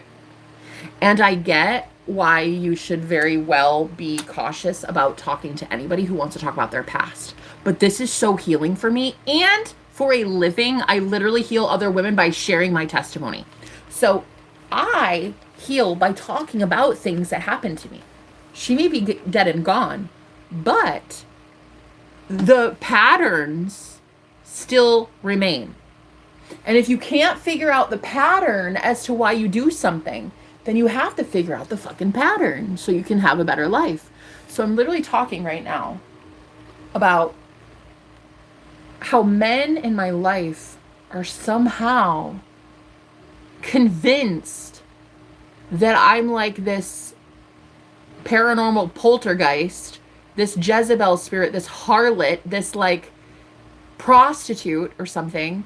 And I'm like, bro, I have less sex in a year than any of you. I keep it more pure and tight and to myself, no ring on my finger, than most of you do. So The fact that a lot of people want to judge and say things about me, and then I now understand it's the men. They were spiritually weak. They weren't able to keep my mom's energy out of their thoughts. And what she thinks of me, because she was so closely attached to me, it's like a shadow. If I meet a new guy, they channel her. Before you know it, they have thoughts aligned with my mother. This is crazy, because this shit went on for so many years. I would always meet these guys and I'd be like, oh my God, we're like, this is really great. He's feeling me. I like him. It's like, wow, what a powerhouse. And then immediately something would happen and like I would never understand. So now I'm so grateful to God that God is showing me this right now because this is a big deal. I had no clue what was cursing me in love. Nothing. Nothing was cursing me in love. I was literally anointed by the fucking doctor that I literally had a christening, an anointing the second I was born. My mom didn't even touch me first before everybody else in the hospital did. Everybody on the birthing ward got to see me before my own mother. Why? Because God knew my mother's a fucking psychopath and knew that she should not be having any contact with me at all. There needs to be blessings over Jenna before curses arrive. Because I was blessed with love first, I was able to negate and undo every single curse that my mom tried to project at me. So I was never cursed. But men were. And they were able to take on the low vibrational frequency of my mother and her nasty ass lingering energy in my life. So I'm literally learning it wasn't my love life that was cursed. It was the men that were coming into my life that were being hijacked by my mother's entity. You may believe me or not. I don't really care. It's not up to you to believe me. It's up to me to believe me. It's up for me to heal. That's literally what I'm doing. So, and this is what I'm talking. Please stay focused. Who the fuck are you to tell me to stay anything? Take the entitlement somewhere else. No, take the entitlement somewhere else. Tell me to focus. What the fuck are you talking about? I'm focused on my healing right this second. Who are you to tell me what to focus on? Who are you to tell me to calm down? Who the fuck are you? First of all, I just paid a very pretty penny to be at this safe location to finally get healing from invasive women who would honestly, if it were up to them, ensure that I have no money, no ride, no car, no man, no life, no anything. So for me to finally get blessed by the Holy Spirit to have this safe haven, to be able to chat with you today and heal myself about who the fuck I am as a baddie. And the fact that I was able to never be convinced by my own deceitful mother that I was the devil's spawn. I'm going to tell you right now, who are you to tell me to calm down at all? And then who are you to tell me to stay focused on shit? I'm staying hella focused on my healing. Thank you. I know exactly who I am. Go ahead and retract every fucking message you've ever written me. Thanks. I like how I just don't even need to waste time. My spirit guides are like, I'm going to show you the real truth. Stay focused. What do you mean? I'm literally focused on healing myself right this moment. And if I heal me, guess what? You heal too. And that is how it is. When all ships raise up because of a higher tide, guess what? We all do better. You, however, may not like the topic at hand, which means you can leave. But telling somebody to calm down or stay focused on what? On you? No, thank you. I want to focus on me, myself, and I right now as I heal with my throat chakra. Thank you so much. You can see yourself out now. Let's 86 that phone call we were going to do, yeah? Thanks. Because it had been a mystery to me for a very long time about what was happening to me. And I'm just now finding out because the Holy Spirit wants to throw some cards for me and tell me what's been happening in my life. And I want understanding, thank you. And so this lady gets it. If I want understanding, I'm going to get it. Thank you, Spirit. Thank you, God. Bitch, tell me I'm wrong. Throat chakra. You can't. I'm literally healing my throat chakra right now.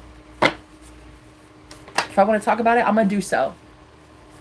tell me to calm down. Bitch, it's beautiful. I am literally beautiful when I'm like this. I'm so beautiful when I'm laughing. I'm beautiful when I'm crying. I'm beautiful when I'm angry. I'm beautiful when I'm casting judgment on people, like my mother, who shouldn't even be allowed to sit and monitor me and stalk me on my website anymore. God, the way that she admitted to doing it. It's just ridiculous. It shouldn't be an issue, but it is an issue. So I'm going to heal a pattern because I want to know why good men come into my life and then suddenly, they start to take on a frame of reference that everybody else that my mom got her claws on used to also have. And it was this whole, Jenna is a menace. She's so disturbed. She's so mentally disabled. You're gonna just be up shit's creek without a paddle if you're with her. It's just, oh, she's gonna ruin your life, and she's just we just all know Jenna. It's just, she's just her, you know. It's just a thing. You're just gonna have to, if you want her, you know, you're gonna have to go through all of it.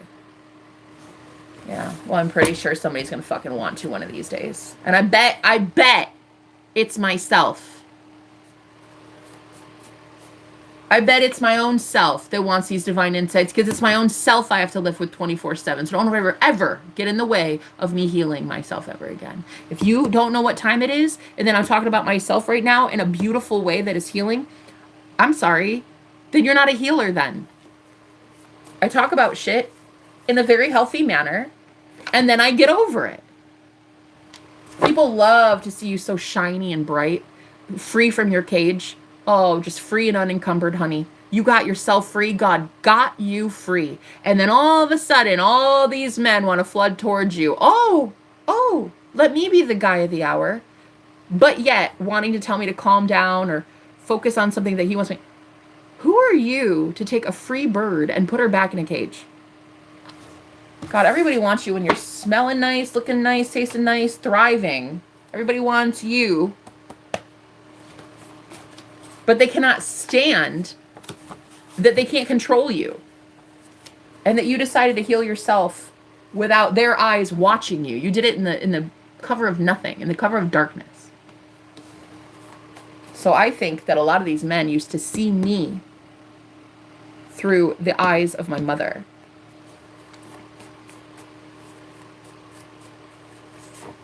Vivid dreams. And so now what's happening, Spirit? Devil. The devil is what?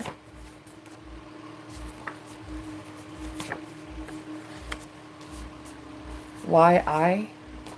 Ooh.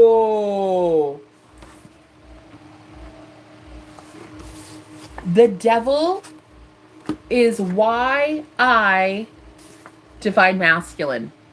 The devil is why I, the divine masculine, new home.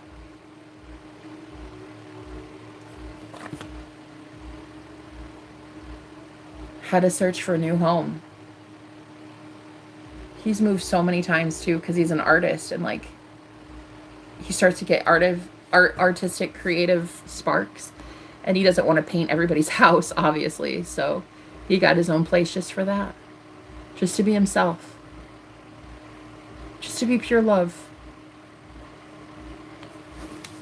So the devil is why I, the divine masculine, because I was talking about him, gave me a new home.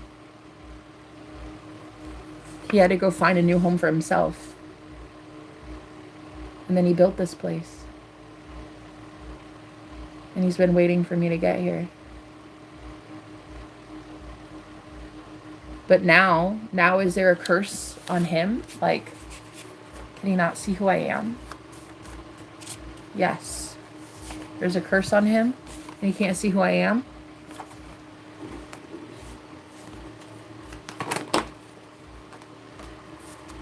Why? What is it? Demon. Gaslighting. A demon is gaslighting. Bro. So what does this have to do with what times times of moving on. I'm hearing this has to do with how many times he had to move and how many times you had to move.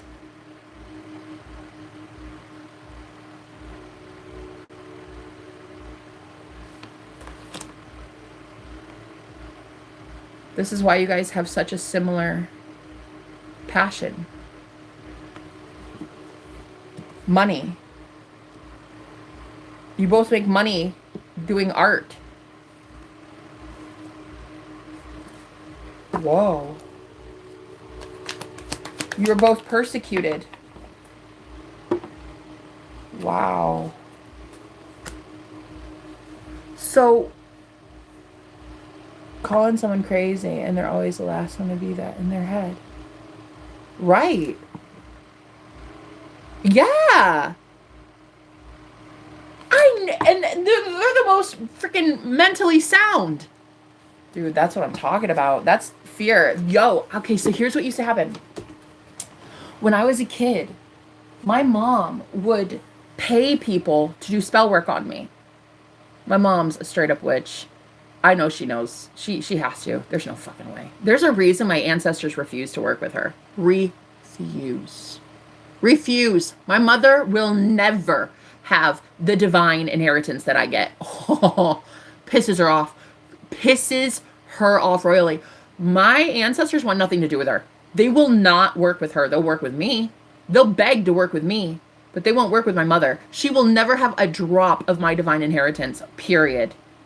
So my mother is the cruelest woman this world has ever seen ever.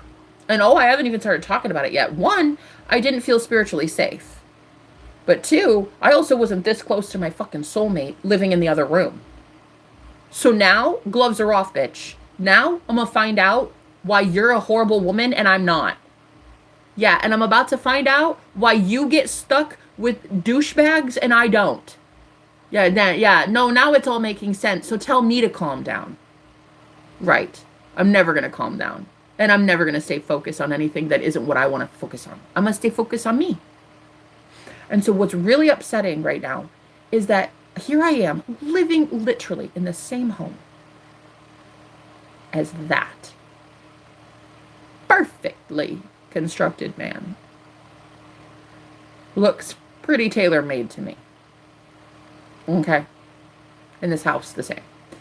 So now all of a sudden, I need to look at the fact that I'm not cursed, but the men that keep showing up in my life get cursed because my mother is the nasty fucking cord cut girl.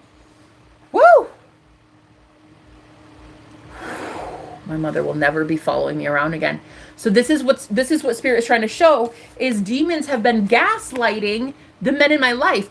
I assumed that people would always believe that I'm the bad guy. That I never believed people would actually be kind to me or loyal to me. That they only wanted me for one thing. And that's exactly what my mother would try to convince people of. It's like, oh, she's just this thing and she's this and she's just kind of like gum on the bottom of your shoe.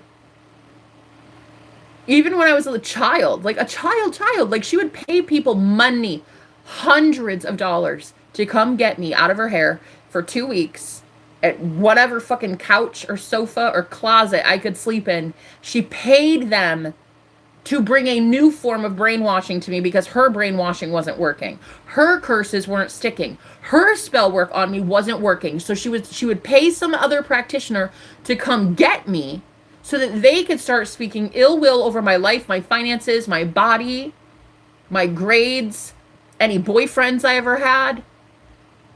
Yeah, it's legit spell work. I'm talking real witchcraft. And I knew that it was wrong. I just didn't know what it was that was happening to me. I didn't even know there was a word for it. And so, now my mom, she still has that perceived idea of me. And so when people introduce themselves to me and we hit it off really well, we have an amazing time. It's like, it's amazing. This shit starts happening where I'm like, but we were having so much fun and we were hitting it off and like, he really liked me and I really like him. But this guy seems different in that he knows me, I think. He knows me at a soul level. And I think he knows me at a soul level because he just left the same karmic woman that I left. Not my mother, a totally different woman that we both paid for spiritual healing from. She's a spiritual healer. And we both knew of her. And we both went to her separately before we knew each other. And so now all of a sudden I'm here and I'm like, God, you're gorgeous. This man is fucking gorgeous. Single. I'm pretty sure. No ring on his finger. No ring on his ring finger. And gorgeous. And then I'm like, why is it that there's no recollection of him remembering who I am? Like, I remember who he is. And it's because a lot of these men used to be able to be gaslit by women such as my mother. Because guys, we're not fighting flesh. This war, this spiritual war it's not flesh. They're principalities. These are spirits. These are entities. These are corporations. These are conglomerates. These are covens. It's not just flesh. So for me, I am now seeing like, oh my God. So all of these men were able to get their idea of me through my mother because they would channel my mother. They were not spiritually safe enough to withstand the thoughts of my mom. They should have known better, but it's like the one being called crazy, like infinitely wiser. The dynamic is crazy. And why do you think so many people like myself, that they get so wise and we become literal go-tos? People come to me for such a vast array of spiritual guidance. Professionally, it's crazy. Why do you think? Because you guys were going to do so many good things in helping the world. You were literally going to be used by God to do so many beautiful things to help God's people. So they sent the worst of the worst of the worst people to tell you that you're crazy, so that one day when you're out here, you put the bottle down, you're not getting high all the time, you're not doing stupid shit, you're not homeless, you're actually out here making leaps and bounds in your life. And now people are going to start looking to you as the go-to. It's game over. Oh, these karmics will fucking fail. Oh, honey, it's game over. Bitches like my mom. She's the worst person I ever met in my life. 100% on God is my witness. That woman is the worst woman I've ever met in my entire life. And I've met some real bitchy ones. I will never, ever, ever, ever again be with my mother. Ever. Hell no. Never. So I'm hearing that is exactly how the curse gets broken, because it's not your curse, guys. It's the men that keep being attracted to you. It's them accidentally channeling that person that keeps following you energetically, that because you have cords of attachment. So unfortunately, maybe your mom's stalking you and harassing you and following you around the ethers too. And it's like, okay, well, here it is. This is your time to break free from that energy and then have no more men in your life channeling that. Could you imagine? No guy ever again thinking the thoughts that my mom thinks of me. Because they think for themselves. And because they think logically and they say, she's never given me any reason to believe that she's evil. I feel good when I'm around her. I like her. She's funny. She's smart. She's fun. We have a good time. I feel like she's a walking Tylenol. Why would I go against my own better judgment? Why would I go against my own self? Because my karmic mother would have them do so. My nasty, disgusting karmic mother would have them do so. She would have every single person on the planet believe that I am a true tyrant, a narcissist, ugly, impoverished, homeless, up shit's creek without it. She would literally have you believe that I'm the one you need to be watching out for. All the while, her skeletons in her closets, disgusting. Disgusting. And I just happened to be the guy that got booted out of every single situation because I'm the bad guy. When really I was the one challenging her the entire time and saying, why are you doing what you do to people? Why do you tell people they're beautiful and then go behind their back and tell them they're fucking insane? Why do you tell a girl to her face, you look like a goddess today, honey, you look so sweet, and then turn your cheek and say, that outfit looks hideous on her? Why would you be a bitch? Why would you be a bitch? And I'm good with asking questions to my mom, honey. I've never really had a problem. I've never really had an issue being that stick in my mom's shoe, that little pebble. Oh, I never had a problem. See, a man would fight for her, of course, and say, calm down, no, calm down, keep it focused, focus here, focus on me, now, fuck you, I'm not focused on you, go focus on your damn self. I'm focused on me and getting through this problem in my life because my love life is not cursed. I'm living under the same roof with my fucking past life soulmate, and my life ain't cursed. So, what I'm about to ask a whole bunch of you is your life, if your love life is cursed, you need to fix it. But if it's somebody else that's really cursed and they're just hovering around you, then yeah, that's a real problem and you need to do something about that. But unfortunately, a lot of these men were not spiritually strong enough to be able to withstand my mom and her consciousness. And we can all take on any consciousness, any state of being, any state of reality, any state of consciousness. You can take it on. That's what a channeler is. But so far, I've only met weak men who were able to let my mother's idea of me be the only thing they see. Yep. Like, I don't know. I'm not the one to want kids. Maybe they go crazy because they think through flesh, therefore they don't spiritually reflect. Maybe. You know, it's funny. I actually think I'm more of a loving mother than my mother ever was, and I don't even have kids. I'm literally such a good mom that I'm not letting them come into this world the way that I'd been living the last 2 years. Not because I actually earned the shit karma that was going on, but because I wanted to know who God is. I wanted to know what the universe is. I wanted to know if I ever get to rock bottom and I'm going without water, clean drinking water, will the universe still provide? Will the good Lord still provide for me? Will I be taken care of by God? Oh, I wanted to know that, honey. So I went to rock bottom. So my mom would have you believe, though, that I went to rock bottom because I was not wanted by the world, or I wasn't wanted by her, or I wasn't wanted by men. Did she tell you I was married at one time? Very much wanted. I left willingly. All those relationships you saw, me being vlogging all my journey this whole time, I left. I didn't go back. Fuck that. Why would I? I deserve better. So my mother would have you believe a lot of shit about me, but I'm going to tell you right now, you might want to pull your head out your bunghole, honey. You guys might want to start actually asking yourself some fucking questions before you go pay nearly $1,000 to a lady who claims she's a healer and is notorious around these parts for being a fake. You're going to maybe want to start asking yourself some real hard-hitting questions like, should I believe Jenna's mom or should I believe Jenna?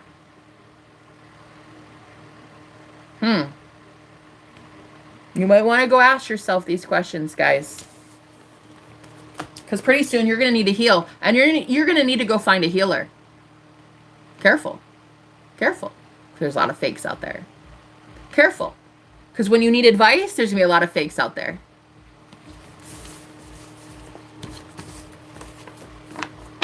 I'm just letting you know how it is. No, I will not be calming down anytime soon. And I'm always keeping it focused all the time. I focus on myself, and it always works out for me.